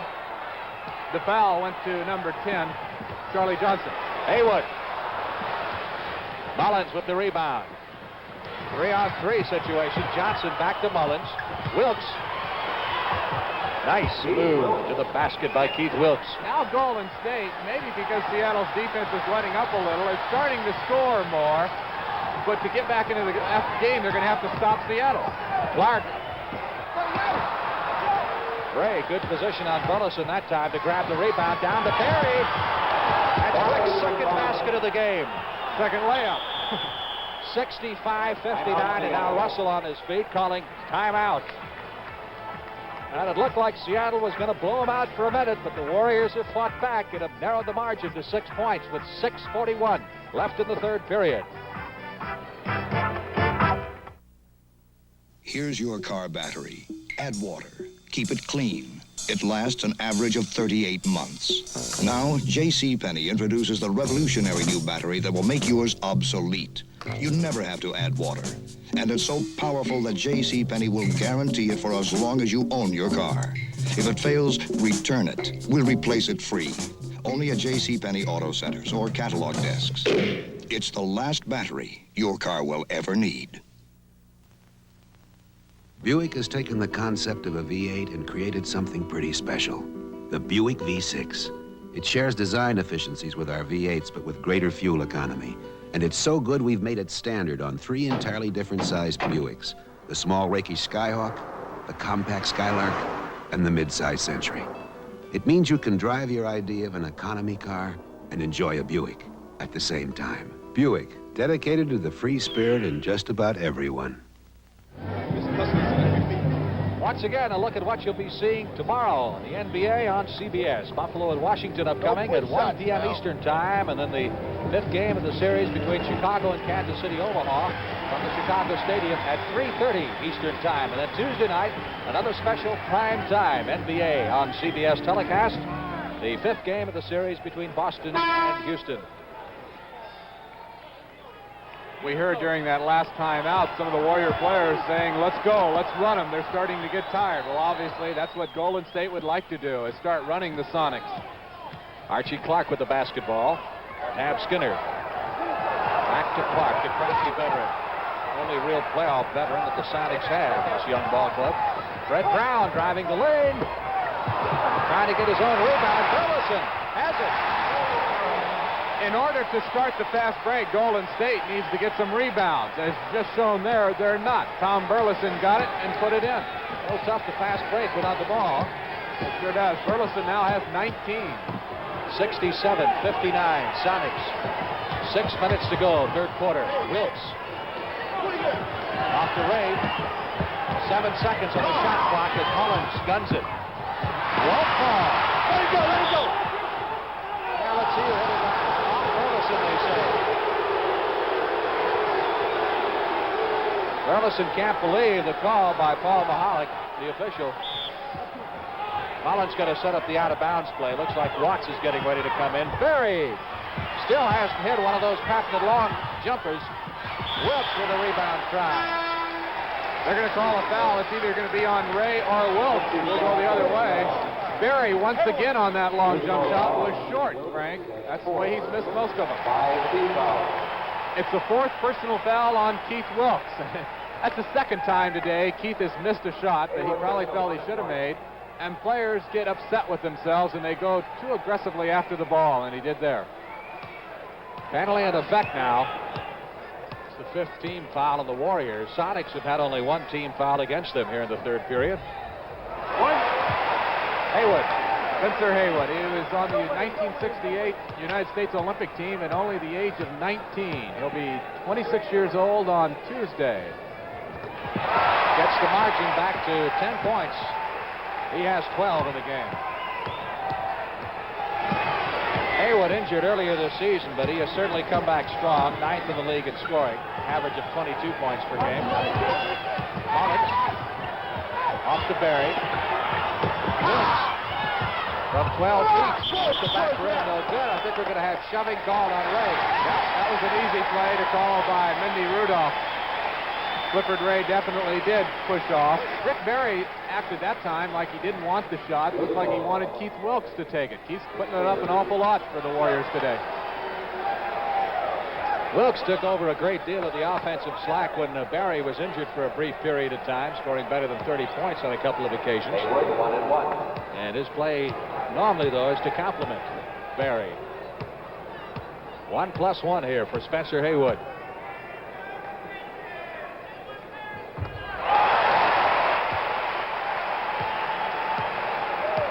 11-point advantage for the Sonics. Oh! Johnny Johnson breaking across the lane to grab it. Barry from the corner. Brown gets the rebound. Barry was short once again. Tab Skinner driving on Barry. Dickey getting ready to come into the game for Golden State. Watts to Haywood. To Brown. Mullins on him. Skinner with the rebound. Boy, there were 3 blue shirts underneath the basket, and somehow Skinner got in there and put it through. And Golden State calls timeout. Sonics get a standing ovation from their fans as they have built their lead to 13 points with 4 minutes and 46 seconds left to play in the third quarter. You know, you have a nice head of protein there. You notice how I call hair protein? Hair is practically all protein. The beating hair takes, it can lose protein. That can make it look dull and lifeless. This is a greaseless hair groom. It's called Menin Protein 29 because it's got protein in it. Protein that actually gets absorbed into the hair. Yeah, right into the hair. Menin Protein 29 helps your hair look thicker, fuller, really healthy. Protein 29. It's available in spray, gel, and liquid. Chevrolet has something new to show you, America. Nice! Looks like a Monza 2+2. The 75 Motor Trend Car of the Year. Right, America. Only this is a new Monza. Oh, yeah? It's $305 different, $305 less. This is a new lower price model called the Monza S Hatchback Coupe. S, as in smart? Smart, sensible, sporty, all of that. And that's not all, America. There's a new Nova S Coupe, too. Hot dog! $106 less than any other Nova, and $349 less than the newest compact from Chevrolet's nearest sales competitor. S, as in smart and sensible. Right, America. New low prices on Monza S and Nova S. So see your Chevy dealer before you make any deal. Now that makes sense. Yeah, that makes sense. Hey, Chevrolet, now that makes sense. So come on in, America. Chevrolet, you've got it again. That makes sense. Golden State to throw it in. Seattle trying to apply a little pressure here in the backcourt. Charlie Johnson gets it across without any problem. Fred Brown guarding him. Mullins from outside. 2. Basket by Mullins. That's 8. The former Duke Blue Devil is certainly capable of hitting the outside shot. Again, though, I'm surprised to see Dudley, who was going to come into the game a minute ago. He was getting his warm-ups off. He didn't come in, but I'm surprised we haven't seen Phil Smith, the second-round pick from USF, in the game today. Watts. Nice fake. Oh, a little bit off balance, but it'll count. Normally not a shooter. When things like that go in, you know things are going well for you. 74-61. Keith Wilkes arching his shot. Brown climbing high to bring it down. Driving on Mullins.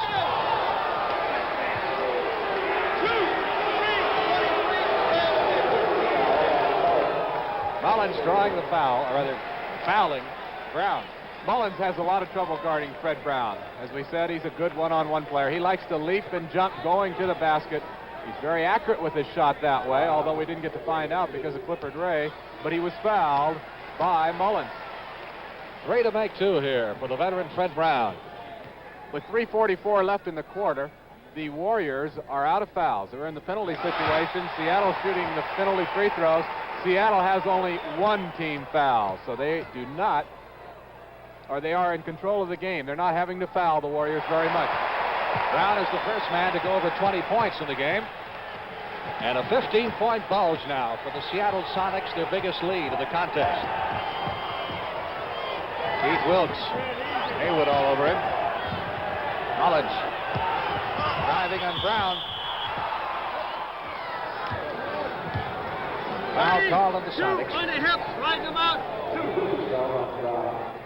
And of course, like any other situation in the NBA, a good offensive player is always going to beat a good defensive player. So Mullins turns it around down at the other end, and he drives to his left on Fred Brown and draws the foul. Brown's second personal. Mullins has 8 points in the game.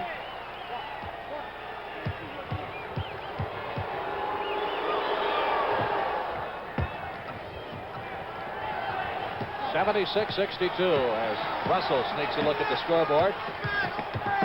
Watts puts on the brakes. 3-second lane violation called against the Sonics. Seattle had only 9 turnovers in the first half, but the Warriors had only 7 turnovers in the first half, so that's the least of their problems. Gary Johnson. Here's Ray. Back to Johnson. From 20 feet. Haywood has gotten himself a lot of rebounds in this third quarter. Fred Brown. Mullins trying to stay with him. Haywood driving. That one just about tore the backboard down. You always think someone's going to get hurt in a situation like that, a broken wrist or something like that. Haywood, Spencer tried to dunk the ball on a great baseline drive. You would have thought maybe he was fouled by Clifford Ray, but the official said no. However, Burleson was fouled by Wilkes, and for Keith, that is his 5th personal foul. So Rick Barry's going to have to be rushed back into the game, and they're going to have to get Wilkes out on the bench. You mentioned Haywood's rebounding work a moment ago. He has 7 rebounds in the third period. Well, I guess Bill Russell has decided that is good enough to earn him a rest, because he takes him out and puts in rookie Leonard Gray. That is 21 points for Big Tom Burleson. So he and Brown both over the 20-point mark, and the Sonics have a 16-point lead. Dudley to Mullins, gunning it from outside. Nothing will go down for Golden State. They're starting to perform like a team that is behind now. They're starting to force a few shots.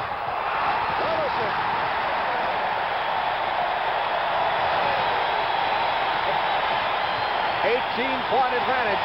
23 points for Burleson. Barry.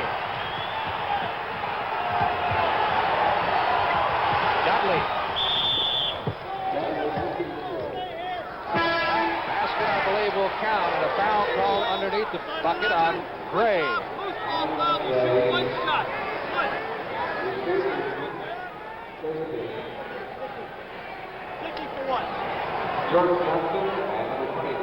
Dickey will go to the free throw line. He'll only get 1 free throw because the basket was good. You can only have a total of 3 points in any one play in the NBA. So whether he makes or misses, he only got the 1 throw. Sonics battling for those rebounds, and they come up with yet another. Watts off to Brown. Change of pace. Burleson has it knocked out of his hands underneath the basket. Tim's getting a little physical right now. Dudley, number 15, gets up off the pile-up, and on the bottom is Tab Skinner. Up 3rd and 5, and Skinner's the ball carrier. He's got the ball. They have a jump ball. Skinner and Ray almost went at it in the Thursday night game. They squared off once or twice. They have been 2 very friendly teams, and neither team has complained too much about the officiating. That is generally the rule, though, when Mindy Rudolph is present. Ball still loose. Norris Dudley throwing the ball at Burleson. What did I say about the teams being very friendly out there? Perfect timing. Al Addles, as always, is out there to break it up. Addles' assistant is Joe Roberts.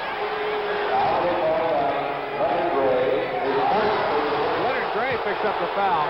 Dudley is trying to cool off. He's a very likable young man. Oh, here we go. Well, we got a wild scramble here in the corner. Look out, there's some people in wheelchairs over there. Things are really getting rough. It was Derek Dickey and Leonard Gray. They had pushed each other a couple minutes ago down at the other end of the floor, I had noticed. And then they were exchanging words while they were trying to cool off Charles Dudley. Here's Gray being let out of it by Skinner. Gray, number 11, being held over to the bench. We're going to have a technical foul now. Yeah, we'll see who they assess it to. Yeah, you can have a fighting foul, which would not be a technical foul, or you can make it a technical foul, and that's what Mindy is going to do. Now Russell is over there to check to see exactly what Mindy is going to do.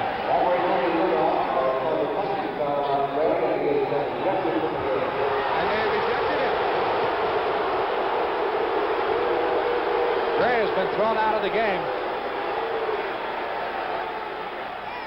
It is up to the official. He does not have to assign 2 technical fouls. He doesn't have to assign any. He can, at any time he wants, eject a player, and that's what he's decided to do. He decided that Leonard Gray was the aggressor.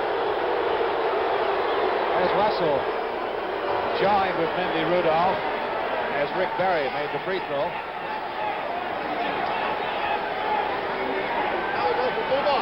Right. Bill Russell pleading his case. Russell, I guess, is... There's a loose ball foul. Now let's see if we can pick up what they're saying.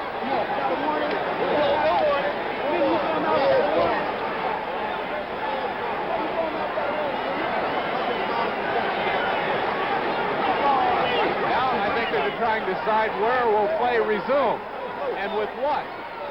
I heard Bendy say to somebody there'll be 2 more. Somebody. Al Addles wants the free throws or the ball. Trying to think what the play was prior to the fight. Let's see. Oh, it was Dudley and Burleson. Dudley threw the ball at Burleson, right? Well, what happened before that? At any rate, Golden State will get the ball at midcourt.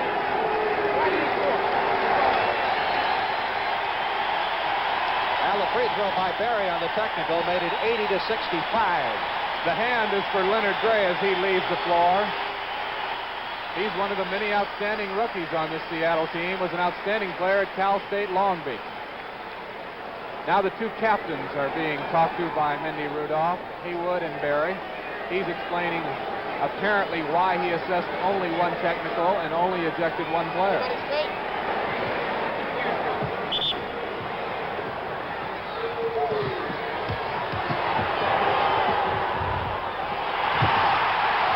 Rebound to Skinner. Shot was missed by Phil Smith, who has just come into the game for the first time. He's a rookie from San Francisco who can shoot well. Skinner from deep in the corner. George Johnson has also come in. This is Dudley. Pass batted away by Watts. Out of bounds. It'll be Golden State's ball. Got gets on Derek Dickey a little bit, who completely by accident tripped Slick Watts. Derek Dickey's a very unusual young man. As a hobby, he has a 7-foot boa constrictor. That's unusual. Tells you a little something about his personality, I guess. Here's Berry. He has yet to hit one of those in the entire game. Now, once again, Berry was short. Foul is called. Every time there's a whistle now, these very pro-Seattle fans and Rabbit fans, and good fans they are, up off their feet.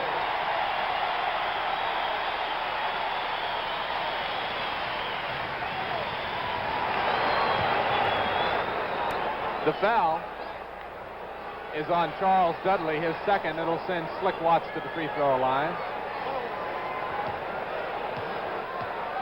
You know, Watts said he read Bill Sharman's book on shooting. He used to wear that headband kind of off the crazy angles, and Sharman says that you got to be square to the basket in order to shoot, so now he keeps it on straight. Whoop. Now this play, the game is starting to get out of hand a little bit, and I think you'll see the officials here for the next few moments call them very closely to try to regain control. Well, the other night we had the officials call both coaches to the center of the floor and say the next guy that raised their fist was going to be thrown out of the game, which is a little bit unusual. This is after about 4 confrontations, near fights. But Seattle looks very good right now with a 16-point lead and just a minute left in the third quarter. Both teams in the penalty now. 81-66.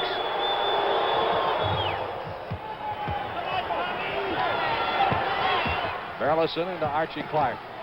Dudley picks him up at the center line. 1 minute left to play in the third quarter. Brown guns it. 2. Although he's a guard, he likes to shoot from the corner. Garrett Dickey. Rebound by Johnson. Tipped in on the second try. Big George Johnson, number 52, can play into the backboard with the best of them. He's the Warriors' leading rebounder. Brown missing. Burleson puts it in. He is so tall that even though you do sometimes screen Burleson off, he's got those long arms and he just reaches over and taps it into the basket. 25 seconds left in the quarter. Barry underneath to Dudley. Good job. Great assist. There's a fine example of Barry's passing ability. When he goes up into the air, he is always a threat with those 2 hands to rifle a pass to an open teammate. 10 seconds.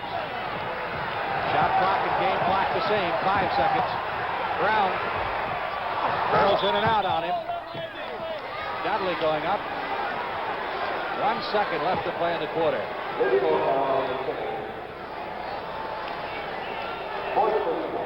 Go! 1 second. Calling the foul on Skinner. Dudley will get 1+1. It was a loose ball foul. And if he could put these in, it would bring the Warriors to within 13 to start the fourth quarter. Certainly not out of the game by any means. How's that for unusual substituting? With 1 second, Slick Watts comes in for Fred Brown.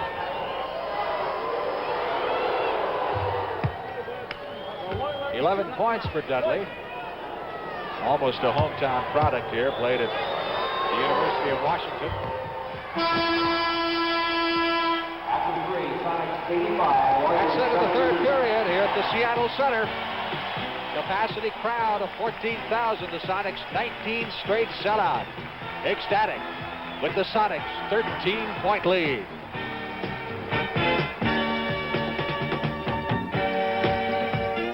You see the best in basketball when you watch the NBA. When you watch the NBA on CBS.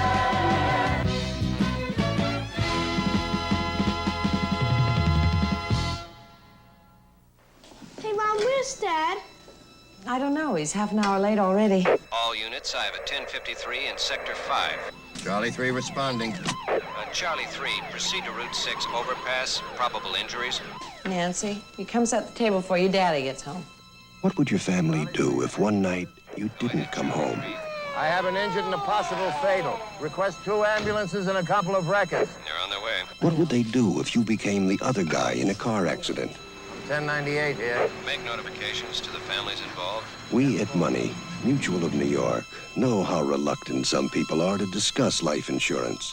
But if you'll call a Money representative, we'll help plan your family's future. Just in case, one night, you're the one who doesn't come home. Mrs. Hayden, your husband's been in an accident. He'll be all right. He was the lucky one. Mutual of New York, Money for the future. Now for the grand prize! A 4-part question. Think carefully.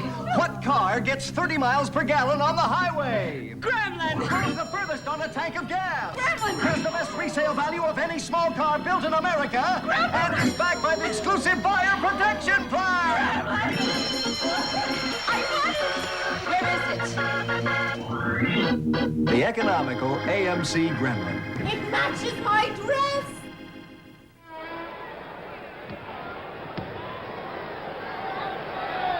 All right, final 12 minutes of action here at the Seattle Coliseum, with the Sonics very much in charge right now. Shot missed by Smith. Rebound grounded in by Tab Skinner. Now, between periods, Mendy Rudolph came over and tried to explain that situation to her. I think it would take us the entire last quarter to figure it out. On the fight and the foul and everything else. Watts driving on Dudley. Quite briefly, what Mendy just told us, Frank, he assessed to Leonard Gray a personal foul, which is a fighting foul, which is also a team foul, and a technical foul, decided to eject him, and the offending team gets the ball at midcourt after that sort of incident. That's why Golden State got the ball after the technical free throw. Foul called in that instance on Slick Watts. And that's fishing off. Yeah, that's his fifth personal foul, so they'll have to get him out of there, too. Barry. It may be repetitious, but once again, Rick Barry was short. Watts trying to beat it off to Haywood. Burleson over Johnson, air ball. Barry comes down with it. Dudley. Pass is tipped off the backboard. Back to Dickey, and he connects for two. Derek is not known for his outside shooting ability, but you get an open shot, anybody in the NBA can put it in. He's a great rebounder, too. Burleson waiting for someone to break. Haywood. Burleson trying to set the pick for Haywood. It'll be on Tom Burleson setting the screen, a blocking foul. Too bad, it was a great screen other than that. It's the third personal foul on Burleson. Dudley driving off to Dickey. Bill Smith, the rookie from the University of San Francisco. He's done a good job in the latter stages of the season. They're starting to call it pretty close now. Now they're trying to get control of the game back. Very unusual reaction to Rick Barry. Usually when things aren't going well for him, his temper flares and he gets very angry at himself. Maybe even his teammates and the officials, but he seems very cool and collected out there this afternoon. Smith with the left-handed shot. Couldn't can it, and Haywood gets another rebound. Just over 10 minutes left to play in the game. Seattle trying to tie the best-of-7 series at 2 games apiece. As Barry went for the steal. That'll be his fifth personal foul, and the crowd will love it. I don't think Rick, who led the NBA in steals, has had one this afternoon. He really wanted that one. He was staring daggers through Mendy Rudolph after he called that foul. If he gets mad, he might start playing better. Haywood. Long pass, tipped away, and Haywood couldn't keep it in bounds. 87-74, Sonics, as Keith Wilkes comes back into the game. 15 points for Haywood after a slow start. There's a violation call on the inbounds pass by George Johnson, so Seattle gets it underneath their own basket.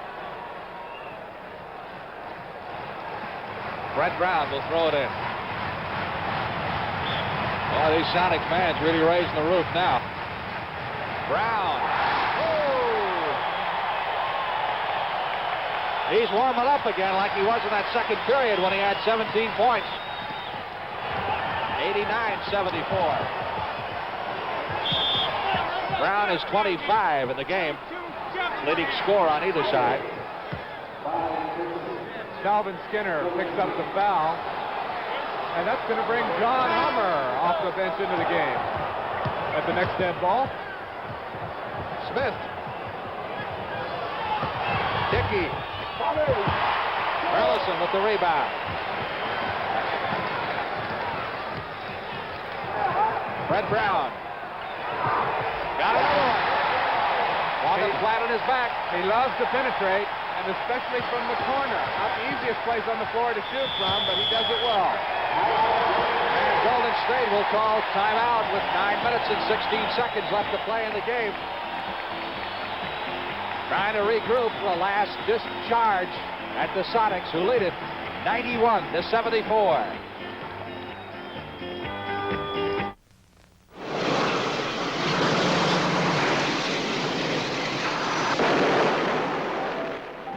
Now comes Miller time. You blew out that 100-foot candle and saved thousands of barrels of crude. And now it's time for the best tasting beer you can find. Miller High Life. America's quality beer since 1855.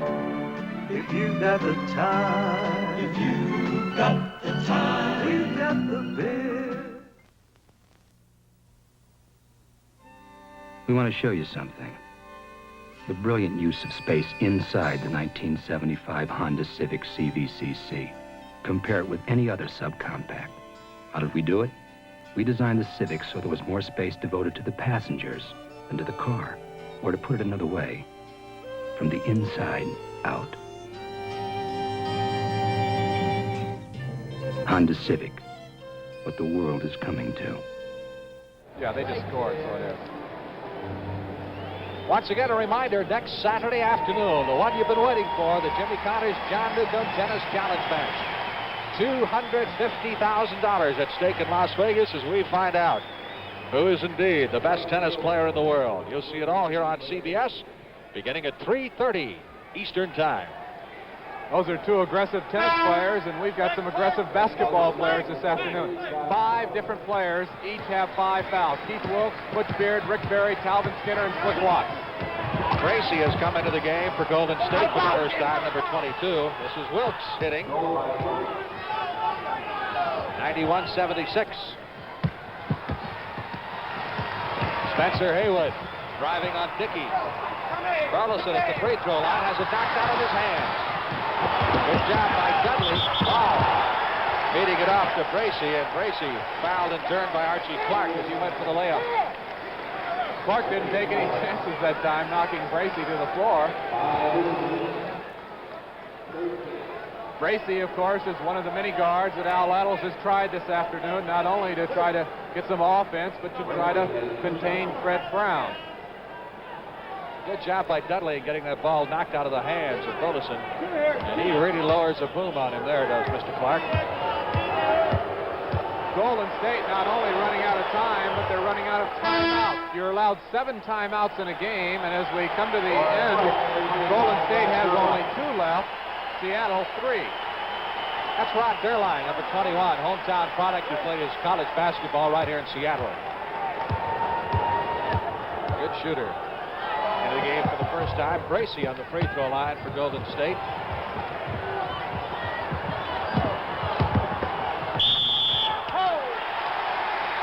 Dudley called on the foul. Now backcourt foul. Very costly. It'll be 2 free throws attempted by Seattle. Dudley reached in and fouled Rod Derline, who last year at Seattle U is the backcourt partner of the outstanding and high-scoring Frank Olenek.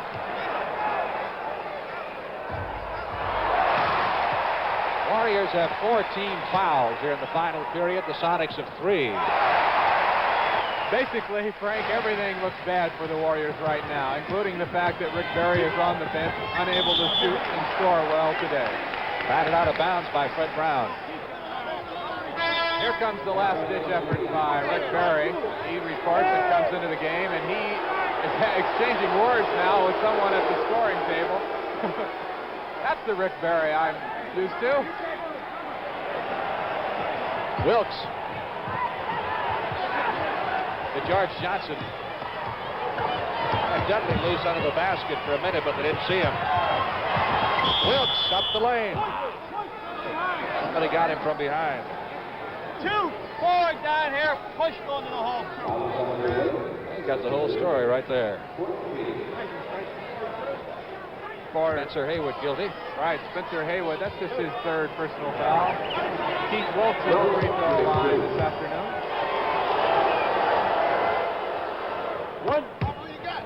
Keith Wilkes, as he makes the first free throw, now has 18 points. Wilkes with 19 points now, and that is his best playoff game in this series. This is the 4th game, of course. Golden State came into the game leading the series 2-1. Ironically, Golden State has beaten Seattle 3 out of 4 times they played here in Seattle. Burleson has his shot blocked by George Johnson. Down to Bracy. 2 points. It isn't often you see a guy 7'2" get his shot blocked. Certainly this game isn't over. 8 minutes, of course, is a great deal of time to play, and the Seattle Sonics have just an 11-point lead. Haywood, good job of following in. 3 seconds. Burleson hits. Haywood could have gone up for the shot himself, but it was a very wise choice to pass off to the open man.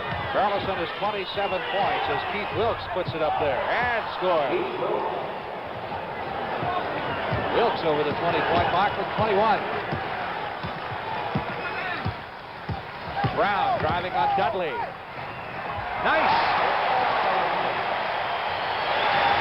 Outstanding offensive basketball player out of Iowa. I think he has probably earned his starting position back after this afternoon. 29 points for Brown, and Brown got the rebound. 7 minutes left to play. Brown again. Oh, he's got a nice soft touch. He puts that thing up there that just floats. 31 points. That is obviously his best playoff game in this series. 26 he had in the other Seattle win. He was a key factor in that victory. He also made the winning basket. Here is Rick Barry's, second basket of the second half? Second in the second half, third in the game. It might be a little bit late, though, but you never know. He's got 11 points, but 5 of those have been on free throws. Burleson. Barry grabs the rebound. Now Seattle, they better not cool off, because here comes the Golden State Warriors. They're starting to run a little bit more now. Wilkes trying to get loose for the shot is bumped by Burleson. 6 minutes, 21 seconds to go.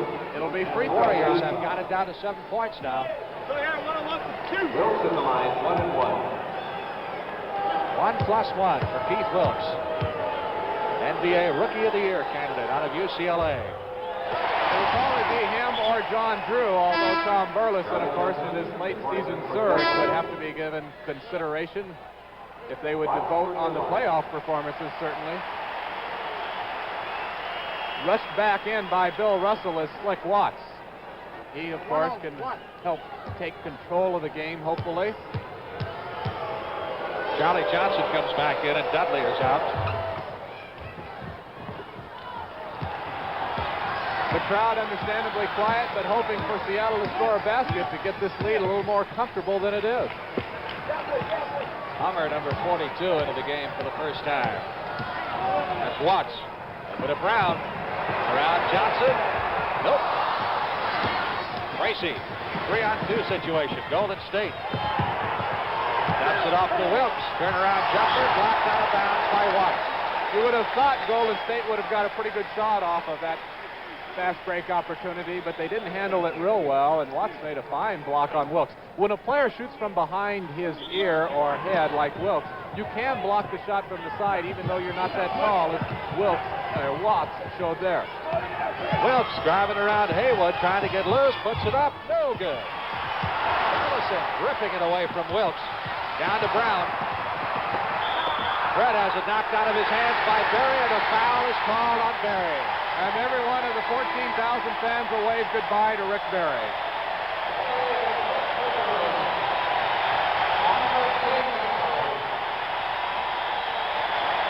Rick Berry will wind up with 3 baskets and 5 free throws for 11 points, and it's been a long time since he has been held to that low a figure.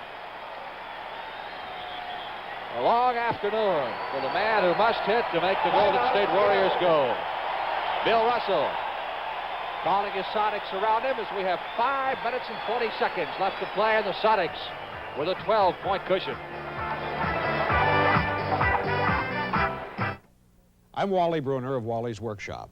Let me show you what professionals use to repair wood. They use genuine plastic wood, next best thing to wood itself. You just fill in with plastic wood, let dry, sand down, paint it. The repair doesn't show. You can drill, saw, plane, whittle, and nail into plastic wood. Use it to rebuild screw and nail holes, cover up your mistakes, even rebuild fancy scroll work. The one and only plastic wood, next best thing to wood itself. The incredible new Volkswagen Rabbit. Averages 38 miles per gallon down the highway. Goes from 0 to 50 in a snappy 8.2 seconds. It won't cost you a bundle. And And it's easy to wash. Happy days are here again. Making a beer that's easy isn't easy. It takes time. Blending the ripest hops to make it go down easy takes time. Softening the barley to make it go down easy takes time. Even waiting for the right time takes time. But when we dedicated ourselves to making Schmidt's the easy beer, we said, the heck with time. Schmidt's, the easy beer. Now checking some figures on Barry. The last time he was below 11 points was March 2nd against Portland when he was held to 3. Including 80 regular season games that he played in and now 4 playoff games. That is the first time this year that Rick Barry has fouled out. It is the 12th time this year that he is, only the 12th, that he has been under 20 points in scoring. He had the high this year in the NBA for points in a game, 55. Fred Brown, with those 2 free throws, has 33 points. He's the top scorer in the game as the Sonics go over the century mark, 101-87. Dickey. Gracie losing the ball. As he jumped over the bench, he almost put his foot in the little ball basket. Good way to get hurt. Well, it looks very much like these 2 clubs will be coming back to Seattle once again after playing at Golden State next Tuesday night in the 5th game of their series. Hummer off to Burleson. Drives on George Johnson, puts it up. Nice touch, gets his own rebound. Slam dunks it. Outstanding game for Tom Burleson. He's got 29 points. That's his high in this playoff series. Fine performance. I don't know, John Drew and Keith Wilkes. Maybe Burleson should be Rookie of the Year. Well, as you mentioned, if you take it on the way they're going in the playoffs, you may be right, but going back over the entire season, perhaps Wilkes has shown the greater deal of consistency. Oh, he's been a tremendous, consistent player all year for Golden State, no question. Hummer. Burleson. 4.5 minutes to go. Seattle, of course, running down the 24-second clock now as much as they can. Having no problem, it seems, getting an open shot when they do decide to shoot. Charlie Johnson. Gracie. Burleson and Haywood arguing over that one. Fred Brown slows it down as he brings it across the center line. This was a must game for Seattle, of course. If they had lost this afternoon, they'd be down 3 games to 1. Only twice in the 29-year history of NBA playoffs have teams come from behind after being down 3 games to 1. Burleson has it blocked on him by George Johnson. Some of the fans feel that goaltending should have been called as Haywood drops it. 24-second clock expires. I can't believe that they didn't reset it after that last shot attempt.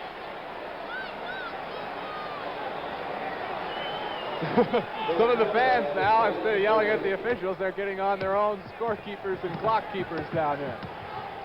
103-87. Dickey. Driving on Hummer. 4-2 on the floor, wards them off. John Hummer picks up the foul before the shot, but it'll still be 1+1 for Derek Dickey. Steve Gracie getting a rest. He looks a little winded, and while he should be, he hasn't played that much this year. In the playoffs so far, Gracie has played only a total of 3 minutes before this afternoon's game, so he might be a little bit out of shape. Dickey hitting on both free throws. He's got 6 points. 103-89. A little more than 3.5 minutes left to go. Watt slowing it down. Charlie Johnson ready to take a swipe at it. Jump ball.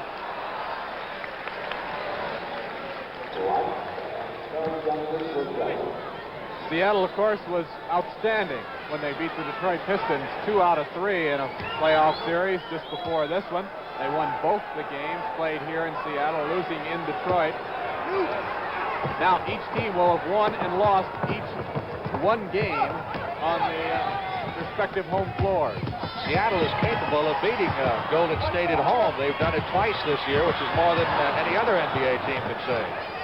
Yeah, Golden State during the regular season lost only 10 games at home out of 41 plays.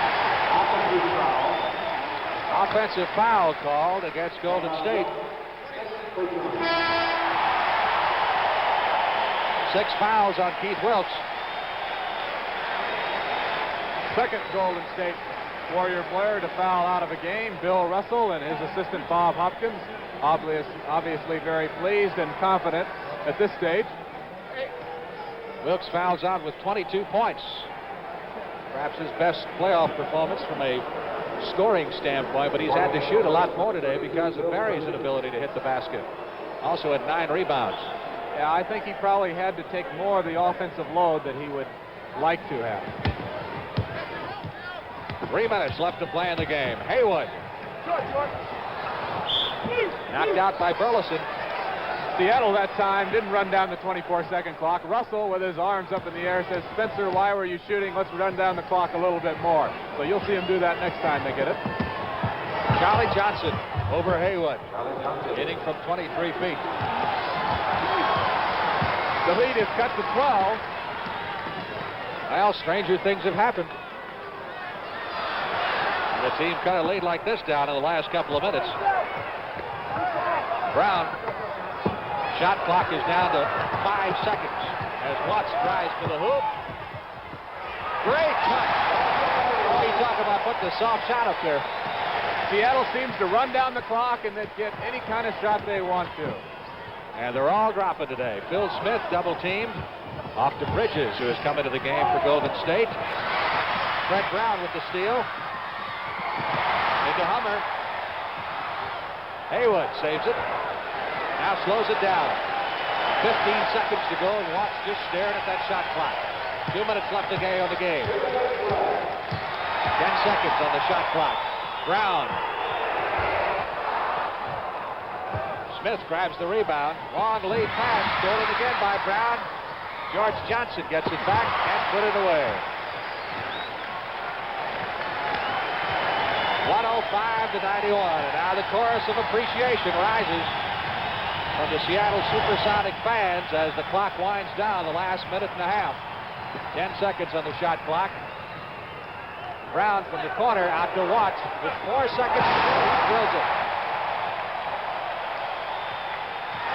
107-91. That's the time left in the game. 1:20 and counting.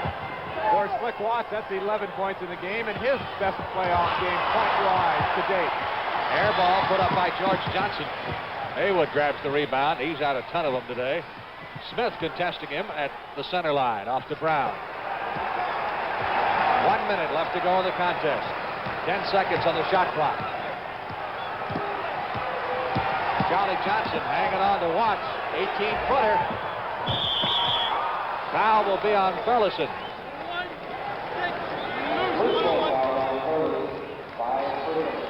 For Burleson, that's 5 personal fouls. Of course, it doesn't mean much at this stage, but that's probably the most fouls he has picked up in the 4 playoff games in this series and the 3 against Detroit. And that is further indication of why he is such an improved player. Earlier in the year, he was playing much less, yet getting in foul trouble more often. He has really cut down on his fouls. George Johnson.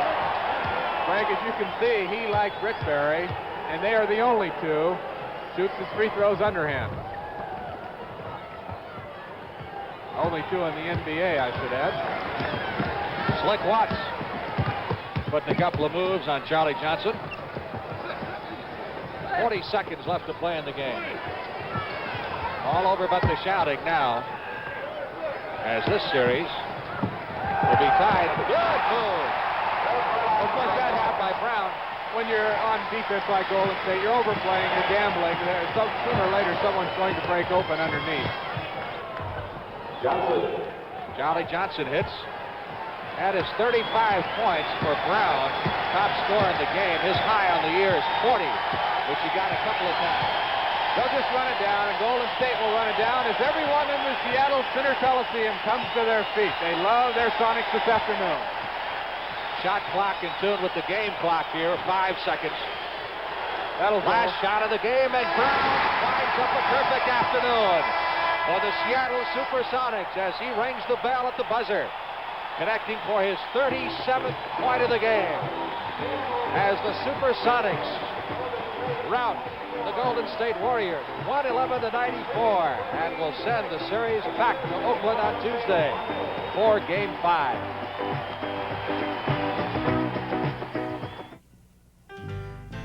It's tough to put a mural down. Hey, you up there, would you stop the picture? No, hold it. Everybody knows it's tough to put a Muriel down, but do you know how easy it is to pick a Muriel up? These smooth air tips are still only 5 for 30 cents, and mild Muriel Coronellas only 5 for 35 cents. Good taste at a good price. Boy, we sure can use it now. Roll it.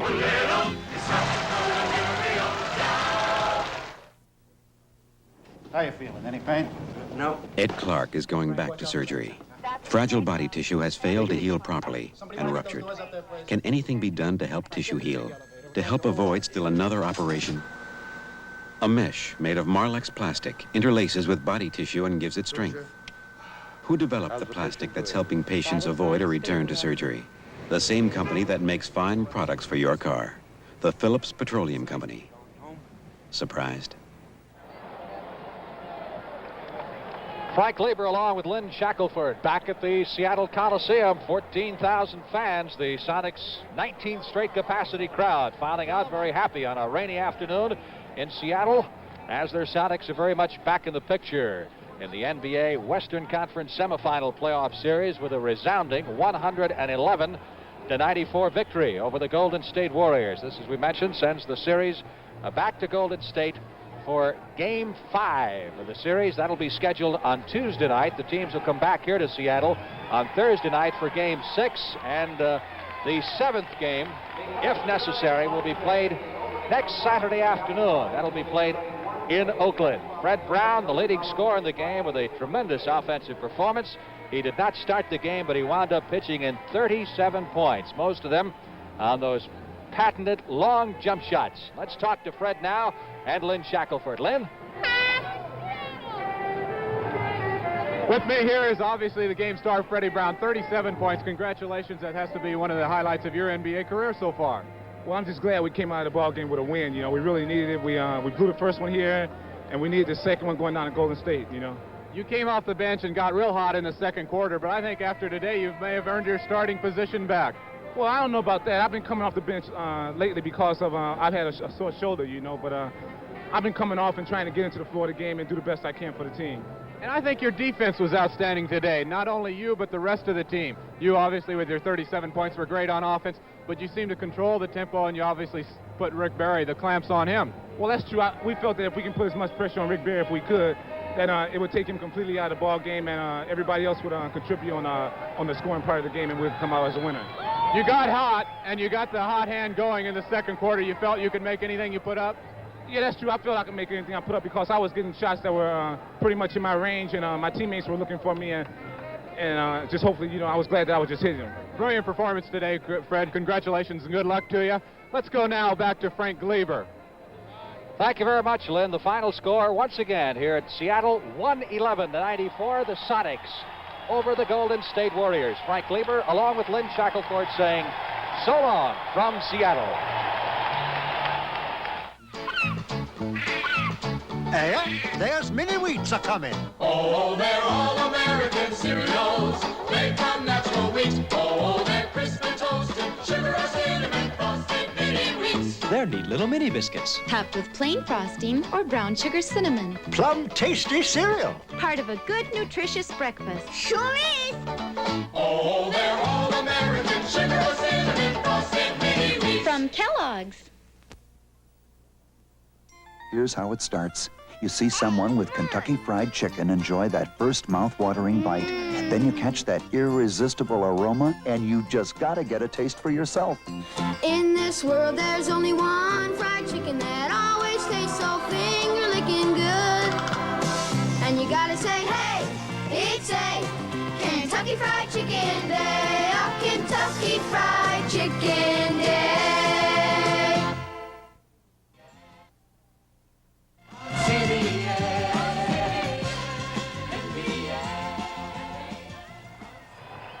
NBA playoffs, sponsored by the new Volkswagen Rabbit. Happy days are here again. And by Mutual of New York, money for the future.